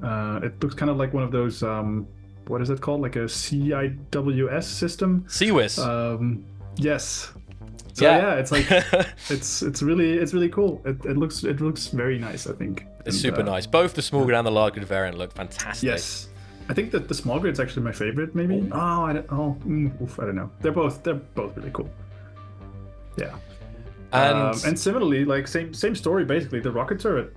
We also have a new version of that one. And it's crazy, Sander. It's actually, these blocks are some of the oldest blocks in the game. Yeah. I'm pretty sure they were in the files. They may have been in the game in 2013 October, but for quite a long time they were just, you couldn't do anything with them. You would put them on your ship, but they were not functional. So the Yeah, models, I remember that. the models were updated. They're not the original models, Yeah. but of course. in general, like I say, I don't know exactly, but there was, let's say, 20 blocks in the initial game opening. So actually, it's a very old block. Just to see it get like a Mark II is, I think, both of them is really, really cool. And I think the players are definitely seem happy about that already. Yeah, I think it's super cool. And yeah, it should be noted, these are functionally identical to the existing, like the free vanilla ones. We didn't want to give like players who buy the DLC any sort of advantage or anything like that. So functionally they are identical, but they look, I think, a lot cooler. Yeah. Again, it's always, and that's why, there was a lot of speculation about Prototech. I mean, obviously all this stuff was always going to be free, and it's while we try to balance the update for a mix of free content and premium content, we always avoid anything where it can be kind of argued pay to win or anything like that. Yeah. So that's why it's always mainly aesthetic stuff in these premium packs. So next up, another two. I'm going to go to both of them here because they're similar. Yeah. And it's the new gates. Oh man, I used to have a mod, I don't even know, back in the day, like way ago, that was similar to this layout. And another thing that's been a long time coming, I think. But tell us more, Sander. Yeah, I mean, two variants of the same idea. A smaller gate block. It's the gate, the opening is 2 by 1 block, and they're just different in the way they open. So one opens to the side and the other one opens to the top, or I guess if you put it sideways, to the side. And yeah, I think they look super cool. Make sure, I don't know, your entryway's a little bit more dramatic, a little bit bigger, of course, than a normal door, but not as huge as like a big giant gate. It's somewhere in between a door and a huge gate, or like an airlock or whatever. Cool gate. Okay, so yeah, we got a couple of very nice gates there that will work well. Yes. And another great set here. We have... Oh, man. I mean, look at this. It's a little bit... Yeah, I mean, there's a lot of... 11 blocks, but in terms of ship design, super cool. Yeah. This one is like... I think maybe one of my favorite additions in this DLC. It's so cool. You can make such a dramatic, different looking spaceship just by changing the cockpit. Like the cockpit's like the head of a spaceship, right? Like the way you look at something when you change the head, when you change the face, it just changes the look of things. And yeah, this is a new bridge set that essentially allows you to make custom bridges. You can do really cool stuff with it. I think, yeah, like I said, some dramatic looking spaceship bridges for your spaceships, and of course for your rovers as well, if you want to do something like that. The fun thing is they're like open on the backside. You have windows on the front. They have a floor. Most of the pieces have a floor, so you can really just build a bridge in any shape or form that you want it to be. There's a bunch of corner pieces, a bunch of slope pieces, so you can of course always add some normal glass windows and put a bridge or a helm block or something there, but with these it's a bit more, it allows you to build more compact stuff without sort of compromising too much on where you can walk and where you can go, and yeah, it just makes really tight looking spaceships with this. Yeah, no, it's a nice pack, and I really you just know that this is going to be one of the first things that we see integrated into ships. Yeah, totally. Yeah, no, it's really great, especially when you in this image here, you see them kind of laid out separately, which is nice, but when you see them all kind of tied together, super that's stuff. So good. We should have put like a sort of like idea here what you could build with them. Maybe we could have done something like that for next time, but yeah. It's going to be great. I'm really looking forward to see what players build with these as well. Like, I think there's going to be some dramatic new stuff on the workshop. So yeah, it should be good. Then of course, to continue with sort of ship interiors, I suppose, we have a very nice captain's desk. Sort of, yeah. Fit nice for stoic leadership. Yeah. Yeah, totally. Like this is like something you would see Captain Picard sit behind, or any other famous spaceship captain. This this one is it's a really, I think it's a really cool block. It has a very sort of, I don't know, modern feel to it, I guess you could call it. It fits very nicely with other desk type blocks and like the half height windows that we have, or any other maybe full height window if you want to do something like that. So yeah, there are really cool things you can do with this. Commander Shepard desk. Yeah, oh totally, yeah. I see. I love this one as well. It's a come to my office type of desk. Yes. Yeah, it's so true. Yeah. Yeah, it should be great for players who do that sort of stuff. So yeah, awesome. And yeah, I think it looks really cool. And the screen is functional. Yes, I believe so. Yes. Yeah, you can. There was actually we tried to do a little bit more crazy stuff with that, but unfortunately that didn't quite work out. But I think actually in the end, the way we did with the screen like this, I think maybe even looks better than what we first tried to do. So I'm very happy with the way it turned out. Yeah. What's next? We have the square piston. And again, yes. some eagle-eye players spotted this in one of the recent videos.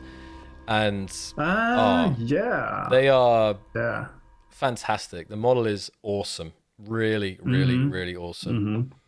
Yeah, it's like inspired by how those like a crane that you see like construction site, how that like telescopes out and how that extends.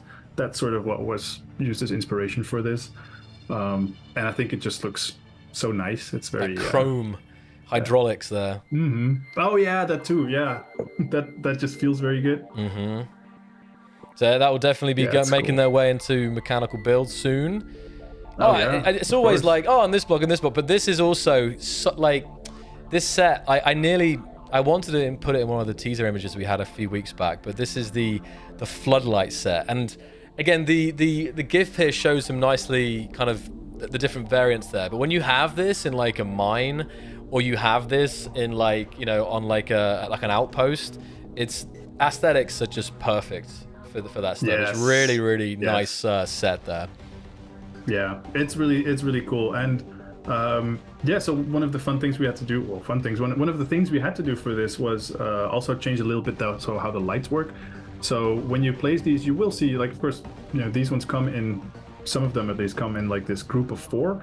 So when you see them from a distance, you will see like it has 4 like light flares. Like it looks like there's 4 lights, but of course for performance reasons we don't actually want there to be like 4 physical lights in the world, because that's gonna that's it's just the flare effect pretty much, right? Yeah, the flare effect's multiplied. To do some so it does have the effect, but it only casts 1 beam, so that's how the performance is still manageable, and the PCU isn't going like crazy. So yeah, this is, I think, a very nice addition. And they come in like diagonal lights as well, so you can put them somewhere and you can shine a light diagonally without having to put it on a rotor. So that's pretty neat. Oh, there you go. And there's it's 4 for large grid, 6 for small grid. I still see different orientations, and this is going to be good. Yeah, I'm just reading here. This is very cool. Again, I do still see some questions, guys. Again, I'm just another kind of reminder in case you're joining still. We will get to some questions. I'm going to talk about Xbox again a little bit as well. I see some conversation about that, so fear not. We're just going to push on here and get to the end of the blog post, and then there'll be some more time for talking to chat a bit better. Sure, right. Yes. We have the parabolic antenna, Sander, and look at this.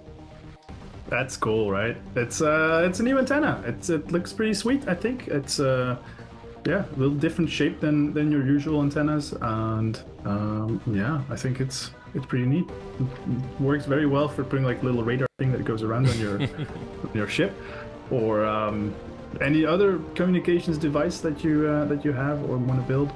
And I think in size it's 3 by 1 for the large grid version, and I think for a small grid version as well.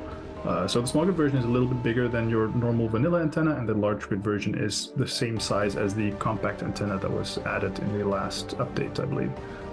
Yeah, pretty neat. Very nice. I mean, again, it goes without saying again, guys, the art team, as always, did exceptionally with this update. And fantastic. They still find ways to surprise us in the quality and the detail they put into these blocks. It's just, yeah, fantastic. Mm-hmm. And I'm not sure of the order here, but this might be the end of the... well, now we're going to get to the small grids, which I really think probably caught a lot of people by surprise. Again, I kind of hinted at it. I was talking about... Yeah, I mean, I never say anything too much, but I definitely... I think I did some hinting towards this. But this is a big deal. I'm actually going to scroll over here so you see the first two. We have the kitchen set, which is 5 new blocks for small grid, and the first aid cabinet as well, all for small grids. So you can, for those who make those larger small grids with interiors, yeah, more stuff to put inside. Yeah, you can. I guess if you're into like space Winnebagos, like that one famous guy from the movies, and I know there's a YouTuber out there who has one of those things. So I think it's super cool. This should fit in there very well, and yeah, you can make some very nice, cozy little kitchens, or just to prepare some snacks or whatever on the way. Microwave. Nice. I sometimes often see. Some of them. Go ahead. Yeah, some of them are like animated as well. So the oven, like it can like bloop, open up, and it's very cool. It's very interactive. I was thinking I do often get questions like small grid love when or something. Basically, adding more for small grid, and it's happening. I mean, it's happened so much over these recent years. I mean, this update, as well as these decorative blocks for small grid, there's also a small grid jump drive, which is revolutionary in terms of the games. Like, we always said that we never do that. And here we are with an end game, not early on, but an end game level block that enables you to miniaturize the jump drive tech into your small grids, and also the refinery as well, the Prototech refinery making its way. So there's small grids. Well, you're gonna have to rebuild a lot of ships, I think, or integrate these things, but both large and small. It's really, really, really cool. So we'll go on to the next two here. Also very cool. We have the bunk block for small grids and the modular cargo container for small grids. Yes. Look at that bunk. It's so good. Oh, it's so good. Yeah. The bunk, you can finally make like a bunk bed, but like in any shape, form, or way that you want. You can stack them on top of each other, or just put it on the floor, or whatever. Again, for your space Winnebago, this is perfect. It's such a just seeing the ship there and that GIF. It's fantastic. Yeah. Oh, did we skip the first aid? I think. Oh no, we did. Oh yeah, we did. Oh, sorry, I was looking at it on screen. Sorry. No, that's all right. First aid cabinet. It stores medical stuff. So it has a little door that can open up, and inventory for holding first aid kits. So yeah, that's really it. It mostly, a lot of the small grid stuff. It's more, I guess, decoration and sort of greebling and sort of filling up your small grids with sort of functional things. And here's the medical kit or the first aid cabinet that is very nice in that way. Good stuff. Now we've covered that. We're going back. I'll put the next two on, I guess. We have the media modular cargo container and the media player. Yeah. So modular cargo container, that is essentially a variant of the existing medium cargo container, if I'm not mistaken. It holds a bunch of stuff. You can put your things in there. It has connectors on all sides, or like conveyor connections on all sides, both for the small conveyors and the medium conveyors. You can stack them all next to each other, or make a long, sort of super long container that will look good. Do whatever you want with it. I think it's really neat that it has a little bit different shape than our usual sort of block square container shape. That makes it look a bit different and interesting. Just very nice. Even if this was on the outside of a ship or visibly exposed, it would look kind of cool. I think it's kind of got that the detail on it is very, very nice. Yeah, totally. I guess finally the media player. This is essentially a small grid jukebox, and you can play music on it. And finally, you can have some cool music in your car, or whatever else you build with small grids. So it should be really good. Yeah, it's very cool. A little screen as well. And if you can believe it, Sander, that we have come to the end of the update. Yeah. And I have to, before, we'll definitely just cover this end bit here, but I wanted to ask you guys, if it's possible, I'm scrolling there. Oh no, I'll just, even better, I'll just show the screen. Do you have a favorite feature or block or quality of life improvement? Like, what for you is the best, 2 or 3 things this update? Is it the encounters, which maybe it's hard to judge because you haven't jumped in yet, but whole new reimagined encounter system, new faction, Prototech blocks, new additions to the small grid, fantastic new large grid blocks, the modular bridge. I'm having to look at it here. The new cockpit. New cockpits are always popular. It's hard. I'm just going to see what the chat's saying here, because it's or the set value and execute. I'm serious. So let's see what the chat is saying. All right. Counter system, new connectors, the bridge, small grid. It's very mixed. I mean, a lot of people are saying encounters, of course. That is the largest gameplay addition in this update, of course, is the encounters. But encounters and set value, new cockpit, drill and throw. I mean, it's impossible to say, Sander. Like, if we were to do it really properly, we had like a proper poll going, I would be curious the result. But I've seen most of the blocks and features mentioned at this point. So good stuff, guys. I'm just thinking here, because you guys can definitely check out this blog post and go over it again if you just came in late. I think just to touch on this for now, I can just read this out here. So, what's next?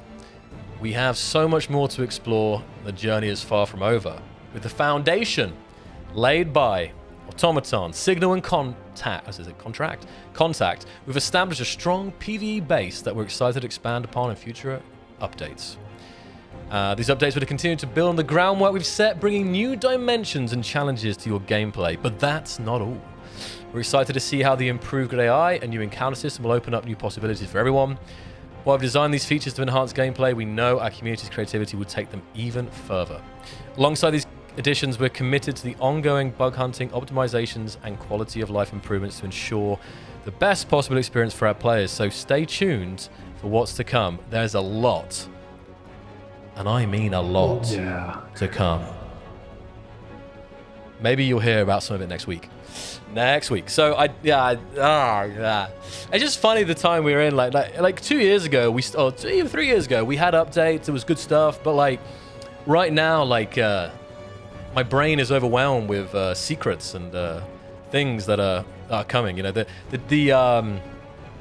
team, is I'm pretty sure is at its largest right now, and but we're still looking for more talent. So if you guys ever, interested in joining the Keen Software House team, there's never been a better time to join. We're up to lots of good stuff. So just to put that out there, as always, you can check out Keen Software House at keenswh.com/ I've gone blank. It's either careers or jobs, but someone will tell me in the chat. I think, Sander, there's V-Rage 3 stuff, which we covered earlier with Marek. Check out the blog post, guys. The new Vox materials in V-Rage 3. We basically covered these. Marek covered this part, as well as the destruction and so on.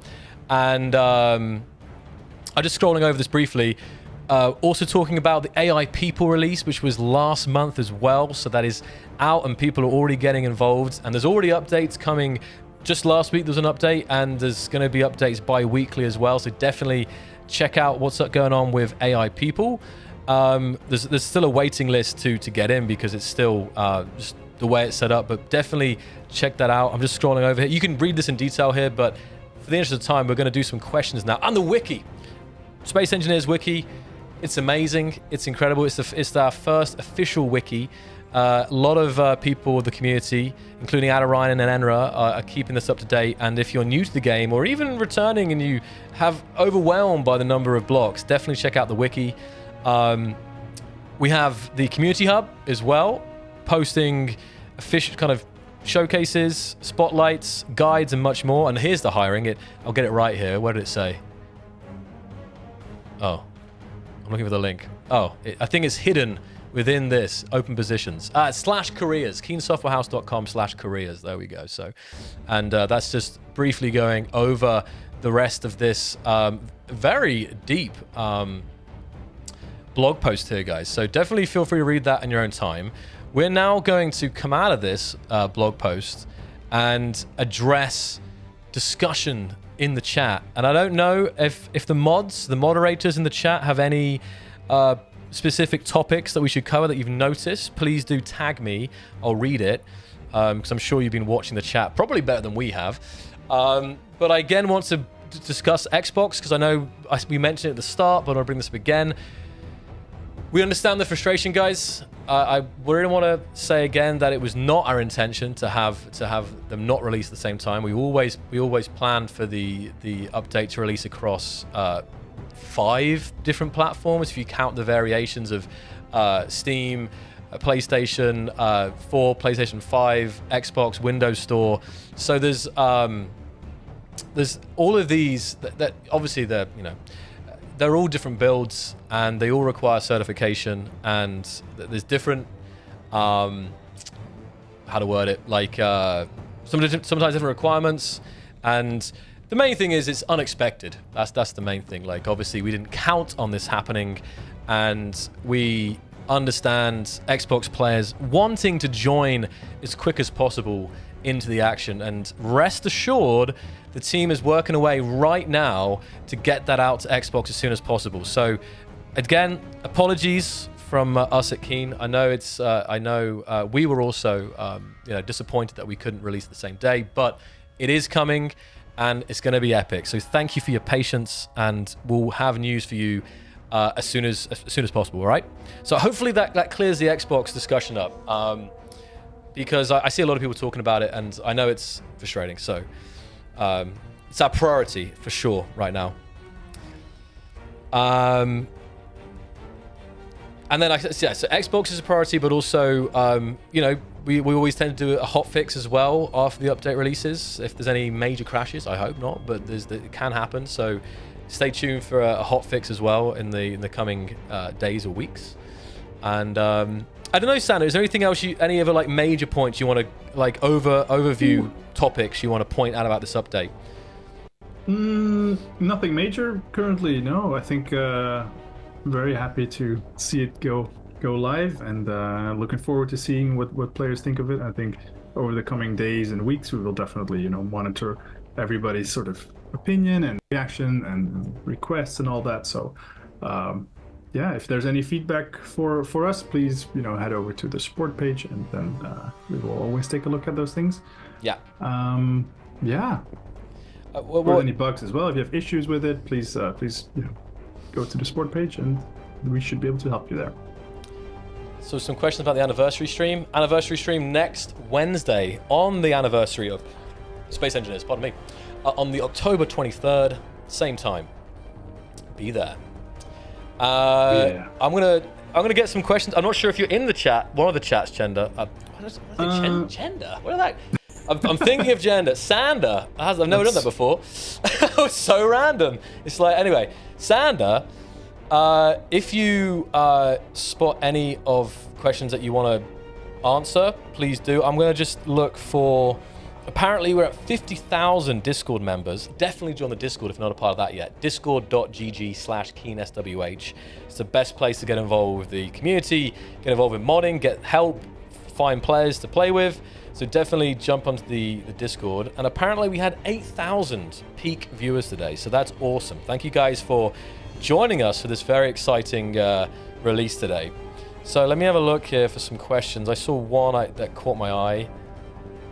Hold on. There's a lot of questions. We're gonna, So Darkstorm asks, a while back you teased an image of a cave with glowing green mushrooms. Where does that come in for the update? That is Surprise. part of a global encounter. So that was actually, I think I've seen other people question as well, whether there's going to be like a scenario or something in the update, because I think there was some speculation in the community that there would be a scenario based on that screenshot. But no, there's no scenario. It is all part of the vanilla world. So theoretically any world could have these encounters, or these global encounters. Even if you make some custom scenario, it could contain these as well. But yeah, if you start like, let's say the star system or home system, there should be, after a little while, there will be a global encounter, and these are different encounters. Like, it's not going to be the same thing every time, but yeah, one of those might contain a little cave with some glowy stuff. Oh, okay. I mean, I think at this point, like, we can. That was good. A good answer, Sander. I feel like it'd be so cool to let the players actually go out and discover this for themselves. Oh yeah, and they should really just check it out. Yeah, because there was a lot of teasing going into this update, and I still think we managed to have a lot of surprises. But let's not let the surprise train end. There's more surprises to be found in the game, so just got to jump in. Oh, yeah. Right, and there's a lot of questions, so we are going to bear with us, guys. There was obviously now, Sander, with the new addition to Small Grid, we are getting when Small Grid toilet. So now you're preparing food. Well, and the cycle must continue. So right now you're gonna have to dock up to a larger ship or out the airlock, I think. So it's a good point. It's a good point. Shower. It's a fair point. Toilet. Yeah. Okay. The real question, finally. Yeah. No, I mean, fair enough. Never say never. So, well, who knows? We will see. Yeah. Yeah, I think it's definitely something, guys, moving forward that it can make sense, right, with everything else that's been added. And we really do hear you, and we like already a lot of this stuff that was added today was from, be it recent thoughts, like conversations that we've had within the community, but also some of these are long-term things, like I don't know, like a new version of the turrets, for example, just off the top of my head. And especially these set and execute. People have wanted something like this, and the new toolbars and multiple toolbars. So this is like for those blocks is also big. So I'll let you just see if you see any that you want to answer there, Sana. Or let me put it that way: ones that you've got a good answer for. Yeah, I mean, I see so many questions. There's a lot of different questions. You should just go in game and check it out, right? Like I don't want to spoil stuff for people, but yeah, let's see. There's also so many things where I'm like, well, maybe in the future, who knows? Can't really say anything about Prototech toilets. The Factorum have developed next generation toilets. Yeah, so I think a couple of things to maybe mention. Like we're not necessarily done with PVE stuff, right? Like we now have this big contact update, but we're adding a bunch of PVE encounters, PVE grids, and stuff like that. But there's more PVE content where we would like to add stuff. There's more things we'd like to do. Yeah. Can't say if that's going to be soon or not. Like maybe not. We'll see. We're playing with things. We're trying things, and we'll see where it goes. But definitely, keep an eye on future content updates, and there should be more cool stuff for you. And Enra's got the name for it, the Proto Potty. That's okay. I mean, there's gonna be a mod. There are probably gold plated. In like the next 24 hours. I'm sure. Factorum love their gold. So Rotal mentioned that I should again, because of course more people are joining us. They may have missed the stream earlier. The flush cockpit arguably the best looking cockpit to date, is available for free for everybody. All you have to do to get it on Steam and PlayStation, you just have to subscribe to the newsletter in the main menu. If you've already subscribed in the past, you just do it again. It's simple. You just you click on the subscribe newsletter button, you type in your email, you hit the check boxes, you hit OK, and boom, it's there forever and ever. And Xbox players, they don't need to register. They don't have to. Xbox will actually get the Flush cockpit automatically, but of course we do encourage signing up for the newsletter also. So Flush Protopotty, I see. Yes. Yeah, I should have led into that. Like, speaking of flushing, we have the Flush cockpit. I know it's a bit late now, but that's what I should have done. Damn it. Oh, I missed opportunity there. Okay, let me see if I can find you some questions, Sander. If you see one quicker than me, then go for it. Yeah, let's see. People asking if I'm Dutch. Yes, I am Dutch. Nationality reveal. Yeah. Let's see, what is there? What else is there? There's so many questions. It's actually most hard to pick one. Yeah, I see a couple of people mentioning some bugs or issues that they have. So again, yeah, if you find any issues or bugs, then please report them to our support portal, and we will take a look at them and hopefully fix them soon. Why are encounters spawning 1,000 kilometers away? Like, I know that's not the only way, because they definitely can be closer than that, but some of these they can be out that far, because again, I guess the whole point is that it's more end game kind of level encounters, especially. I mean, that will likely be Factorum stuff. So yeah, and you can adjust those things for a great part. You can adjust them in the world settings as a dedicated. If you have a dedicated server, you can, I think, adjust them to even greater extent, or you can just mod your world, of course.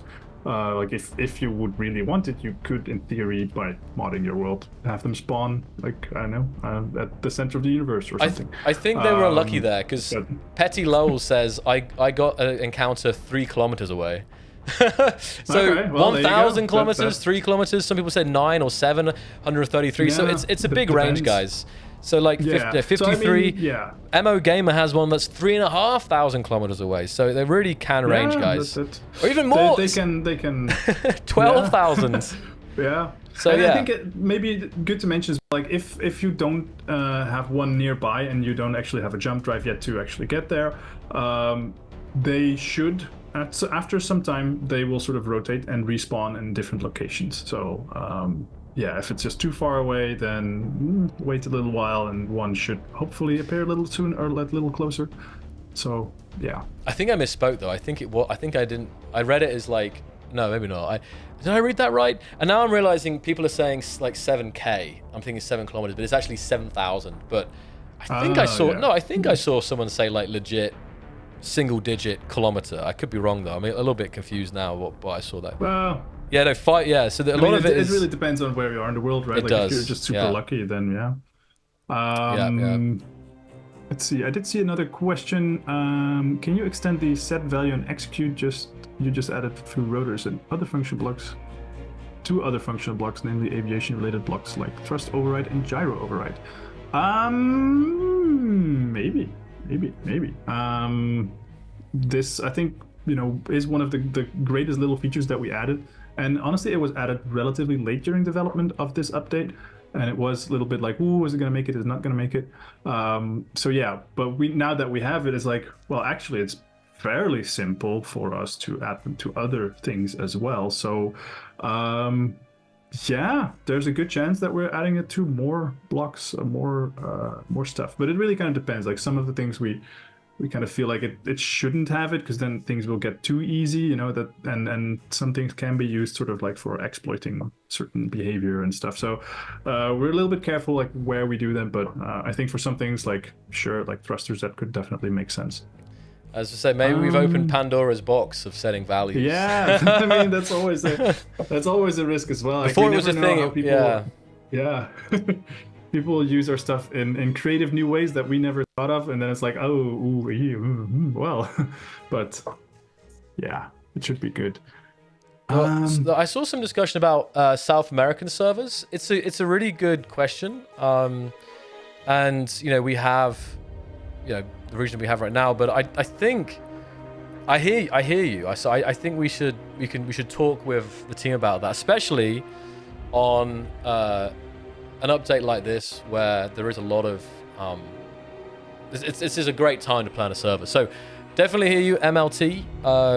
We should speak with the team about that, see if we can look into spooling up a South American server. Thank you for bringing that up. Yeah. Let's see, what else do we have? Some more, of course, always requests for new blocks, more Prototech blocks. Maybe. We're definitely not done with PVE stuff yet, like I mentioned. So there is a chance that we might get more Prototech stuff. We'll have to see. But yeah, it's well, yeah, we'll see. What else is there? Anena is saying around half of official servers are now online. All of the online official servers are completely full. That's incredible. That's awesome. Wow. That's great. Okay. Great stuff, guys. We need more. Okay. More servers required. Yeah. Well, that's really awesome, actually. There's so many people playing now. Yeah. Scrolling through. I know. Some more questions. Yeah. Because some of these questions are like, I would say, not a either easy answer or like it's kind of trying to see how much we can knock out here.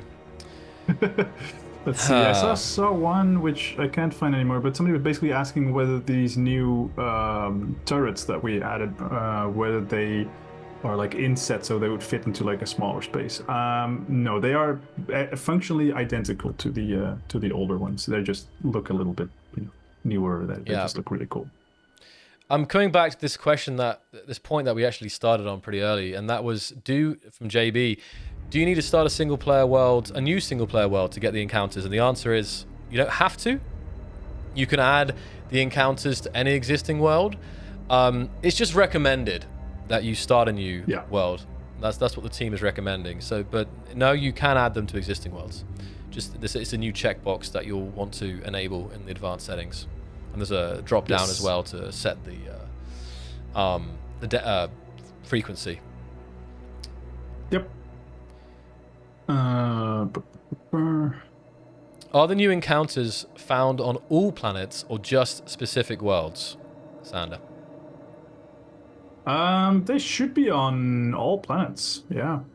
And like even if you're a modder and adding some like custom planets, in the planetary encounter system, we have options for you to whitelist certain planets. So you can say like, I want this only on like Pertam or only specifically on your modded planet, for example. So yeah, if you want to do that, go take a look. The SBC files, they have some examples in there as well. So if you're a modder, that should be hopefully very useful for you to check out, and makes it relatively straightforward to mod them. Asking about gold skin on Xbox. I mean, skins on consoles is still actually one of those, I'd say, outstanding big topics in terms of discrepancies between that and the Steam version.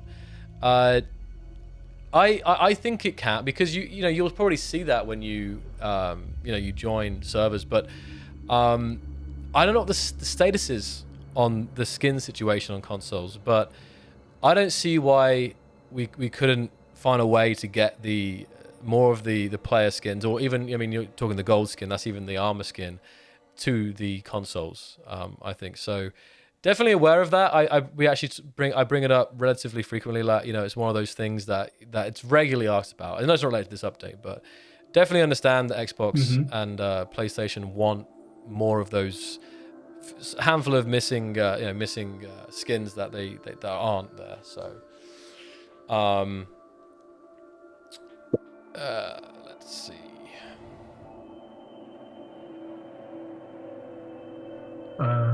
Somebody's asking, was the white and gold Factorum ship in the trailer part of an encounter, or was it to show off a PvP aspect? That is definitely one of the things you might find in an encounter. I think pretty much everything. It's not even the biggest one. I think there's one that's There's like a leak right there. crazy big, like Crazy big. Yeah, it's pretty big. So there you go. There's more. I keep saying it. There's more surprises for you guys to find in these worlds. Oh yeah. Here's another good question actually. Will the Factorum attack player once he obtains Prototech stuff? So kinda depends. It's not like once you have Prototech stuff, they will just come after you forever and like keep haunting you. But during these encounters, like during the acquisition process, they could, get some reinforcements and stuff like that. But yeah, you'll have to find out.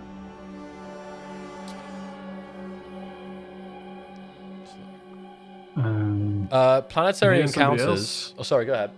Oh, no, yeah, go ahead. I was going to say planetary encounters, are they randomly placed in each new world or just random type in the same place? Do they respawn after being destroyed?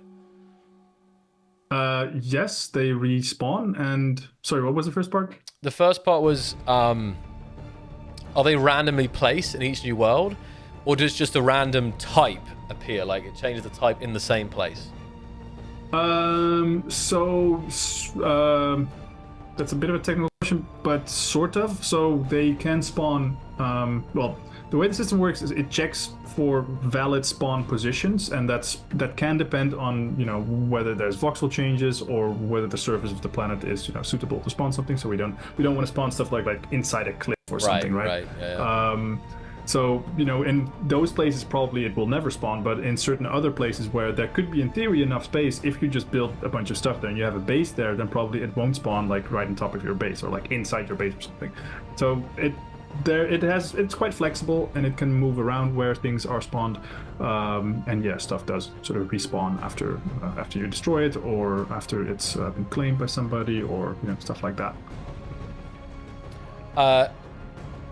Again, some of these things I know I really want to reiterate. Like the flush cockpit, guys, if you're not seeing it in game,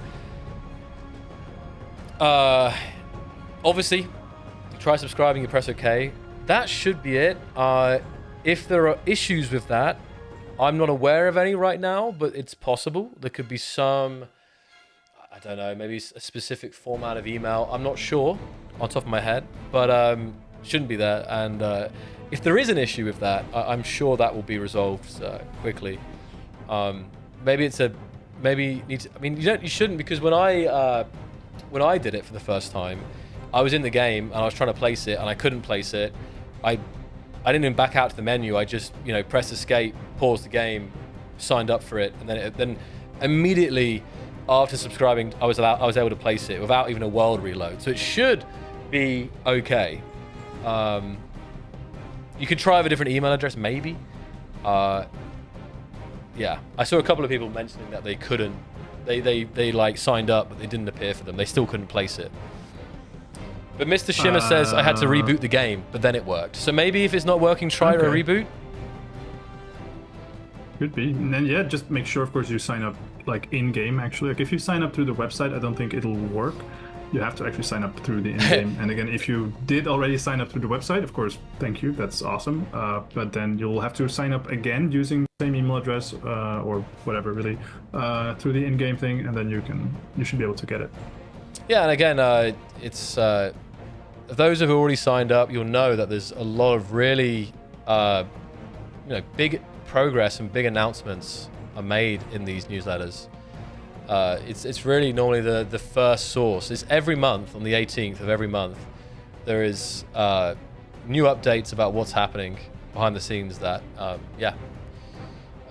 you wouldn't find out until later. Yeah. My chat only allows me to scroll back so far, so I think we've gone through most of the questions that I see.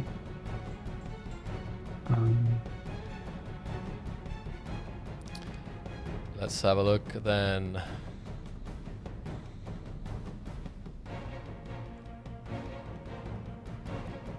So I see so many questions. And sometimes it's like trying to process which ones are the for our update today. Which ones are going to be actually really useful? Actually, I think.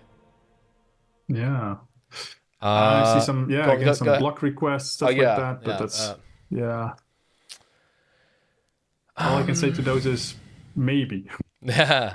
Well, again, there's plenty of plans ahead, and a lot of the blocks that we have in this update were, they were long wanted by the community. Some are maybe not so obvious, but plenty of them. Like we often it's the best source, right? When we think of a new blocks to add, it's like what are players really asking for, and yeah, and they might not seem we have a pretty big backlog of block ideas and stuff that people have requested over the years, and we generally take some from there. Like every time we plan like an update, we're like, what should we add this time? And we'll go through this list of ideas and stuff, and then we take some from there. We test some ideas out. We try it, and then some of it ends up happening. It might not seem like it sometimes, but there's almost infinite ideas and infinite requests. Oh yeah. As you see, there's a lot in this update, a lot of blocks, and this took a good amount of time, as you guys know. You've been waiting for this update, but it's we'll get there. Yeah, I wonder if we'll eventually make all of the block requests. I don't think that's possible, to be honest, but. Theta says, any news on the more servers? They're working on it still. Currently, around the last update was around 50% of the servers were already online. More will be coming online, so just keep an eye on that. So yeah.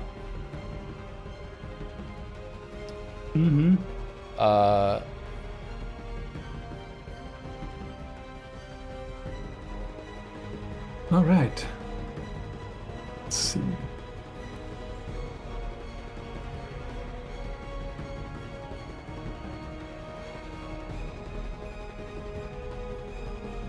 Let's have a look.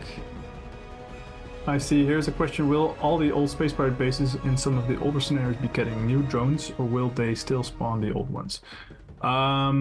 So we haven't really changed any of the existing content, and that's for a very good reason, namely backwards compatibility. Like, imagine you're playing one of those scenarios and we would go in and change everything right now, then you wouldn't be able to play it anymore. So yeah, all the older stuff, that's still gonna be functioning just like it did before, and we're just adding more new things. That doesn't mean that all of the older content, let's say, isn't maybe up for some sort of refresh, and we are looking into what we can do and what we can do safely again with the backwards compatibility in mind. So yeah, potentially we might go and upgrade some of the older content, but currently all of the old stuff is still the same, and all of the new stuff is all the new stuff. Yeah. Ravel says, I feel like the DLC icon guy needs some love. Poor guy never gets a mention. No, I mean, it's not always been the same. I want to say it's Alec. I could get this wrong, but no, I mean, yeah, it's a thing. The DLC icons are always pretty nice, the badges, and there's now more in the main menu. So shout out to the icon guy. haven't got the 100% who it is, but I think it's Alec. Yeah, I can have a quick look if I can find it, but I'm not sure, to be honest, who is the one that did these ones this time. Let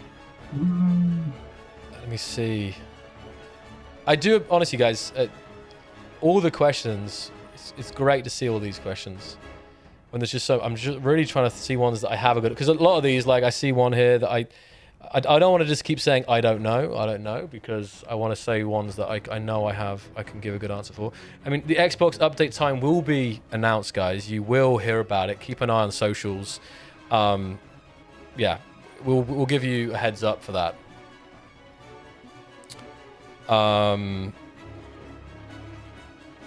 I have a question. Why is the large Prototech thruster 4 times as heavy for 2 times the thrust? It's a question from Rivian. It's like 2 times the thrust of what exactly? Because there is no I mean, I would assume ion. Other maybe? Prototech thruster. I think it's a bit more powerful than 4 times an ion thruster. Like if you compare it to it's like the, 2 times the hydrogen, I think. thruster. It's 4 Right, so times yeah, it is a bit heavier than the hydrogen thruster, but also, of course, for a hydrogen thruster, you would need all the hydrogen. It's stronger as well, isn't it? Because of the integrity, I imagine it's also a tougher. Yeah. I think in general the Prototech blocks are quite tough because we don't want them to be shot and then just easily destroyed. Right. And then you would lose them by accident, quite like quickly. it's true. You finally bump like into raid it. something. Oh no, that would kind of suck. But so it is a balancing act, right? Like how powerful is something versus its mass, and how powerful is something versus its integrity. And I mean, if you have any feedback for us regarding that, like if you feel it's too powerful or not powerful enough, or too heavy or too, I don't know, too strong, then please let us know, and we can always look into adding, like, changing some balance or improving that. Ooh. Let's see. Somebody's asking. Can you talk about the modability of global encounter? Is there a guide how to do it? Yes, there should be a guide, I believe, on the website. Let's see if I can find that somewhere. But yeah, definitely it's moddable. Like everything is usually in our game, and yeah, you should be able to adjust stuff and mod it to your heart's content. Oh, maybe, by the way, a small note regarding the thruster's thrust. It is effectively an ion thruster, so if you really want to compare it, go to space and try it out there. Like, don't like, it works on a planet, but on a planet it's not as great. Like, it sort of works, but really it's something you want to use in space. So that would be like probably the best place to get a feel for it. I'm updating my game as well. Finally. Yeah. All right. Do you want to do a couple? Do you want to do a handful more here, Sand? I don't want to keep you all night, sir. How you feeling in Sanderville? To be honest, I'm getting a little bit through it. My drink is basically gone. So.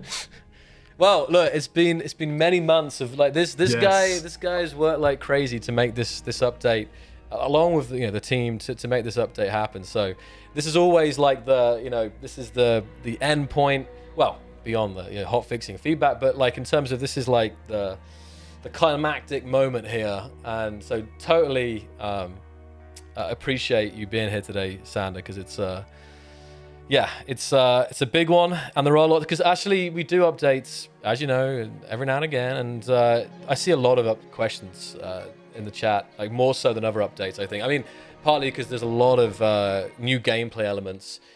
With a deco pack, it's more self-explanatory, I think. Although now I think about it, like with some of these ideas, I feel like I love the community. The most wanted update was pretty cool. I feel like having a most wanted update periodically to just literally add like directly like the most wanted things, or at least some of the most wanted things from the community, is a pretty cool idea. So yeah, we'll have to see. Maybe we can do something like that. Yeah, we can go for a handful more here. Guys, I'll be streaming more this weekend as well. I actually am really looking forward to actually diving into the update and playing the update, because so often, I'm checking the update out, I'm testing the update and so on, but having the opportunity to actually, how about you, Sander? Like, obviously, it's the situation, like, how much of the update have you played? Well, you sit down after a long day and you're like, probably you haven't had much time because you're so busy, so that's what I'm... To be honest, like, I mean, we definitely played it, right? Yeah, like, play tests and everything else. Many of play course. tests. So like every other week we had play tests, and every time there's a new thing, like when Ryan or Joachim made some new cool stuff, we always checked it out. And I play it in general, like almost on a daily basis. I see what's there, what's going on, and try out new things and feel how it is. So yeah, it's cool. But definitely, I will be playing a little bit more now. On some of the public servers probably, and go checking out what other people are doing with this. So yeah, good stuff. Good stuff indeed. So let's see.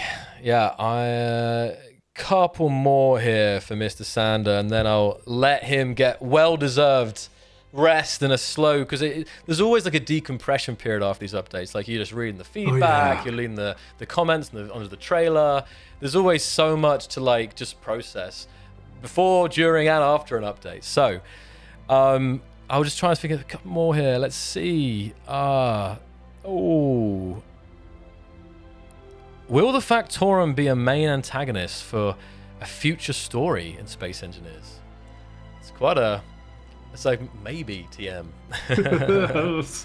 Well, you'll have to wait and see. Yeah, really. I thought that would be... Yeah, not much I can say about that, to be honest. But yeah, we'll see. Maybe.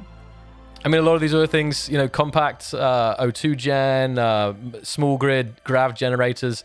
It's hard to say exactly what other blocks can come to small grid. I definitely think, again, the Pandora's box is open in many ways for small grid. So I think there's a pretty solid chance we'll see more small grid blocks in the future.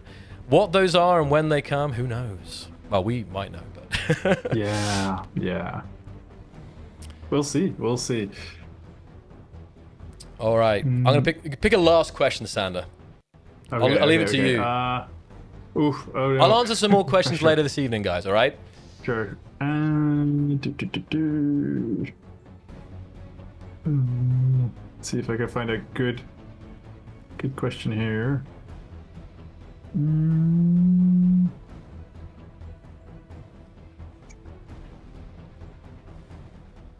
Oh, I just saw one, but where did it go? It's scrolling. Oh, so somebody's asking what it means to claim block. Like there's a message that says unclaimed blocks will despawn after a certain time. What does that mean? It means you need to claim those blocks. So this is something that we added, I think, in the previous update already, in the 204 update, signal update. And essentially it means it's a way for us to account for random PCU in the world.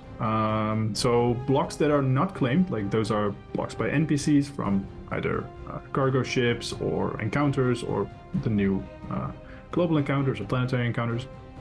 Those ones, they take a bunch of CPU or PCU, and if they stay in the world forever, but there's nobody really interacting with them, well, then that's kind of a waste of system resources. And then, of course, when we only have so much of those PCUs available, and if that pool is being used, then nothing new will spawn. There will be no more content for players.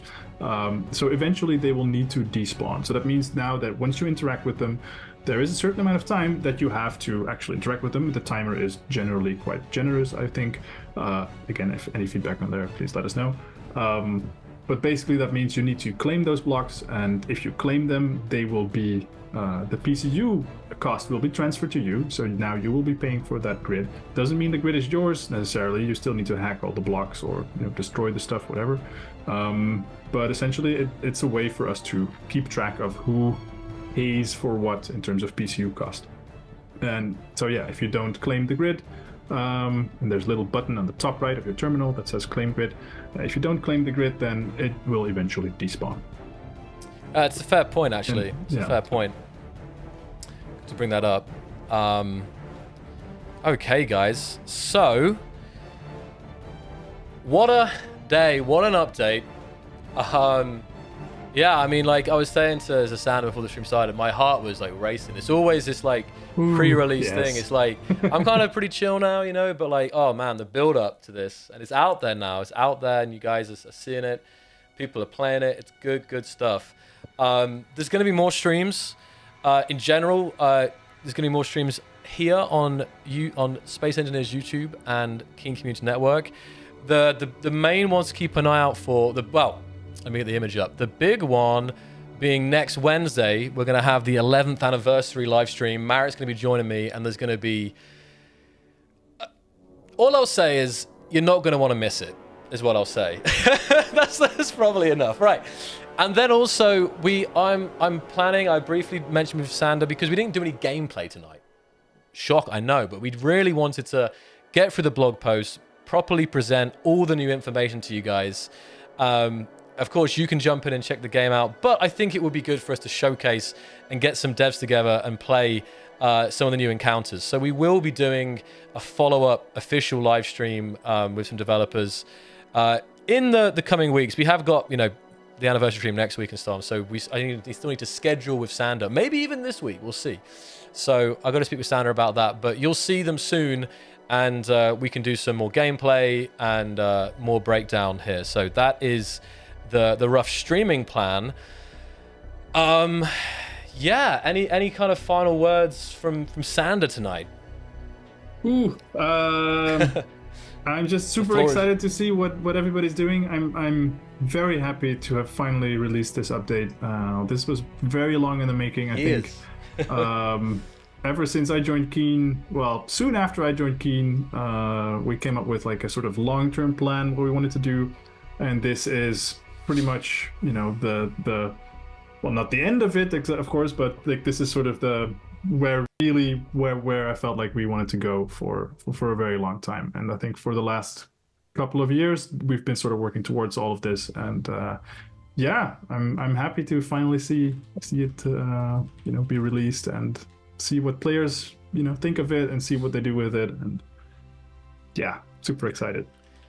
Now you can say mostly, of course, there will be of the debrief and so on, but now you can really enjoy your hard work. And honestly, yes, big congrats and love to the team who worked really hard on this update. As I said at the beginning, everyone from the designers designed the update, the artists, the level designers, the testers, and yeah, everyone in the back office who helps Keen run. It's all super proud of everybody. So they did an amazing job. Couldn't have done it without the great team that we have here at Keen. All right, I'm gonna have to ask the chat like a poll. I asked earlier how many people have picked up the pack already, but let us see. Honest rating, you can say 10, 11, you can say 0. It's all good. What do you give this update? What's your initial rating for this update, guys? Yeah, you might have played it yet, but out of 10, give me a rating out of 10 for how you're feeling right now about this update. Maybe it will change. Maybe it'll go up. Maybe it'll go. I don't know when you play it. But let's get a rough vibe check from the chat. Let's have a look. Oh, it's very hard to know. 8, 9, solid 9, 10, 8, 6, 5, 10, 8, 9, 4, 20, 80 out of 100. 10, 8. That's a lot. 9.5, 8, 11, 7, 8, 9, 5, 8, 9, 8. A lot of 9s. I think 9 is pretty average, to be honest. Maybe even pushing. Maybe even pushing above 9. Again, I would love to get like an actual mathematical exact number there, but 24 over 9,000. Over 9,000. Good. On a serious note, 9. There we go. That's pretty good there, Sander. Oh yeah. Hell yeah. Somebody's saying 7 out of 10. I wish I could at least spawn the Prototech blocks in creative, but you can. You shouldn't need to. You should be able to. So if you're not able to, that's true. Maybe if some people I know obviously Xbox players are waiting, and maybe there are some immediate issues that need fixing. So maybe the number could go even higher, Sander. Well. Yeah, overall it's good stuff, guys. Yeah. Small grid toilet would push the 10 out of 10. Oh man. What was it called? The proto potty. There we go. Yeah. Well. Okay, Sander. I guess that's something we'll have to think about very, very seriously now. Yes. Apparently Cool. so. So Sander, thank you so much for joining. I'm going to wrap this stream up, and we're going to play the trailer one more time, of course. Epic trailer. All right. Made. But thank you so much, Sander. We'll see you soon. Thank you for hanging out and joining us today. Have a good rest. Bye, guys. Bye. See you. Bye. Okay, guys. So, goodbyes are always hard. I know. But the time has come. I hope This update is what you expected and more. And yes, hail Janusz for an amazing trailer. We're going to play it one more time here. I want to kind of summarize again, but if I'm here, I'll be summarizing for another 30 minutes, I think. I mean, what I say, like, check out the update, read the blog post, watch the trailer, check out the contact pack, support all the creators and server admins and the modders out there who are going to make the use of this fantastic update. Support site, suggestions, feedback, bug finds, always use the support site for reporting that. Anything. Keen Discord, discord.gg/KeenSWH. If you're not in the Discord yet, definitely get involved. It's nearly, I think, 50,000 engineers are in that Discord now. So make use of that. I'll ask the mods, devs in the chat. We got some devs. I see Ayan in the chat. Is there anything else I need to reiterate or announce today? I think we've covered. Well, I say there's plenty of surprises still to be discovered in the game, but in general, let's have a look. I will be streaming in a bit, guys. I'm going to be streaming a little bit later today. I'm going to get a snack, but I am popping with adrenaline right now, and I can't wait to actually jump in and have a deeper look into the update. So you're welcome to join me in a little bit later once I've recharged. And yeah, we'll probably do a little bit more streaming tonight, and I can answer some questions as well. I saw lots of questions, so I thank you for your questions, and apologies we didn't get to we probably didn't even scratch a tenth of the questions in the chat tonight. So let's have a look. Did pretty well. Came late to put the kids to sleep. Let's have a look. Anything from the devs or mods, I should say. Let me have a look. Let's have a look. Xbox timeline. Yes, Xbox right now as soon as possible. It shouldn't be long, guys. As you know, like if there ever is discrepancy between updates, it's normally between platforms. It's not normally much, but we're really trying. That's the priority right now. Priority number one is to get this update out on Xbox. And I do want to, once again say, just apologies to the Xbox community, but also thank you for your patience on that. It's going to be epic when Xbox joins the fray. Again, this is just a matter of certification by Microsoft. And I do also want to say that it was always planned to release together. The team tries their very hardest to release platforms all together there, but it's sometimes unforeseen things arise, and it just, causes some delay there. So just the news on that, and the cockpit again that you see on the screen here automatically will be given to Xbox players. They don't have to do anything. PC and PlayStation players just need to sign up for the newsletter in the main menu, and it should be pretty clear, but when you open the world. So there is that. Anything else? Mods, devs, anything else I need to say? I'm looking. I'm peeking.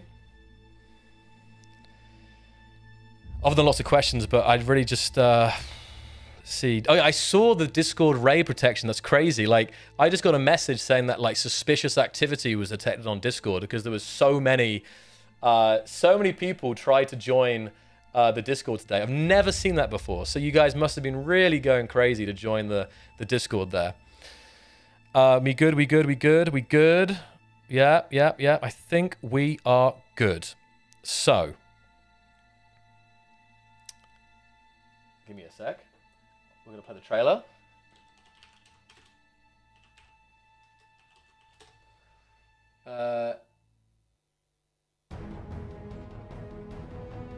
Okay.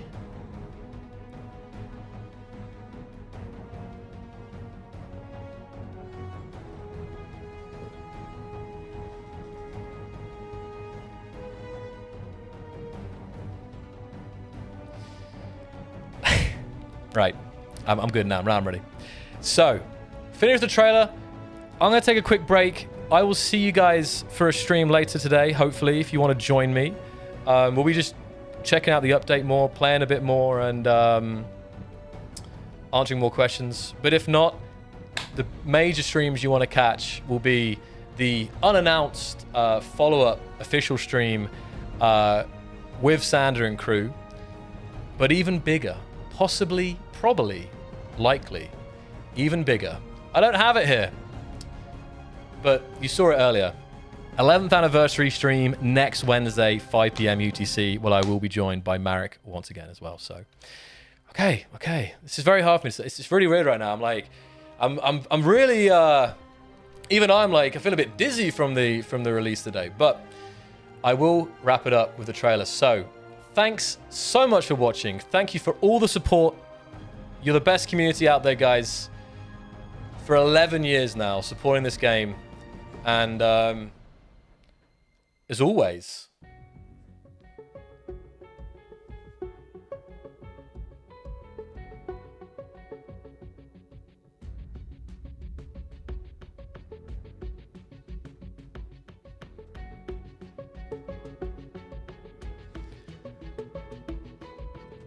I'm surprised my mind is still intact from the overwhelming release of Space Engineers Update 205 Contact.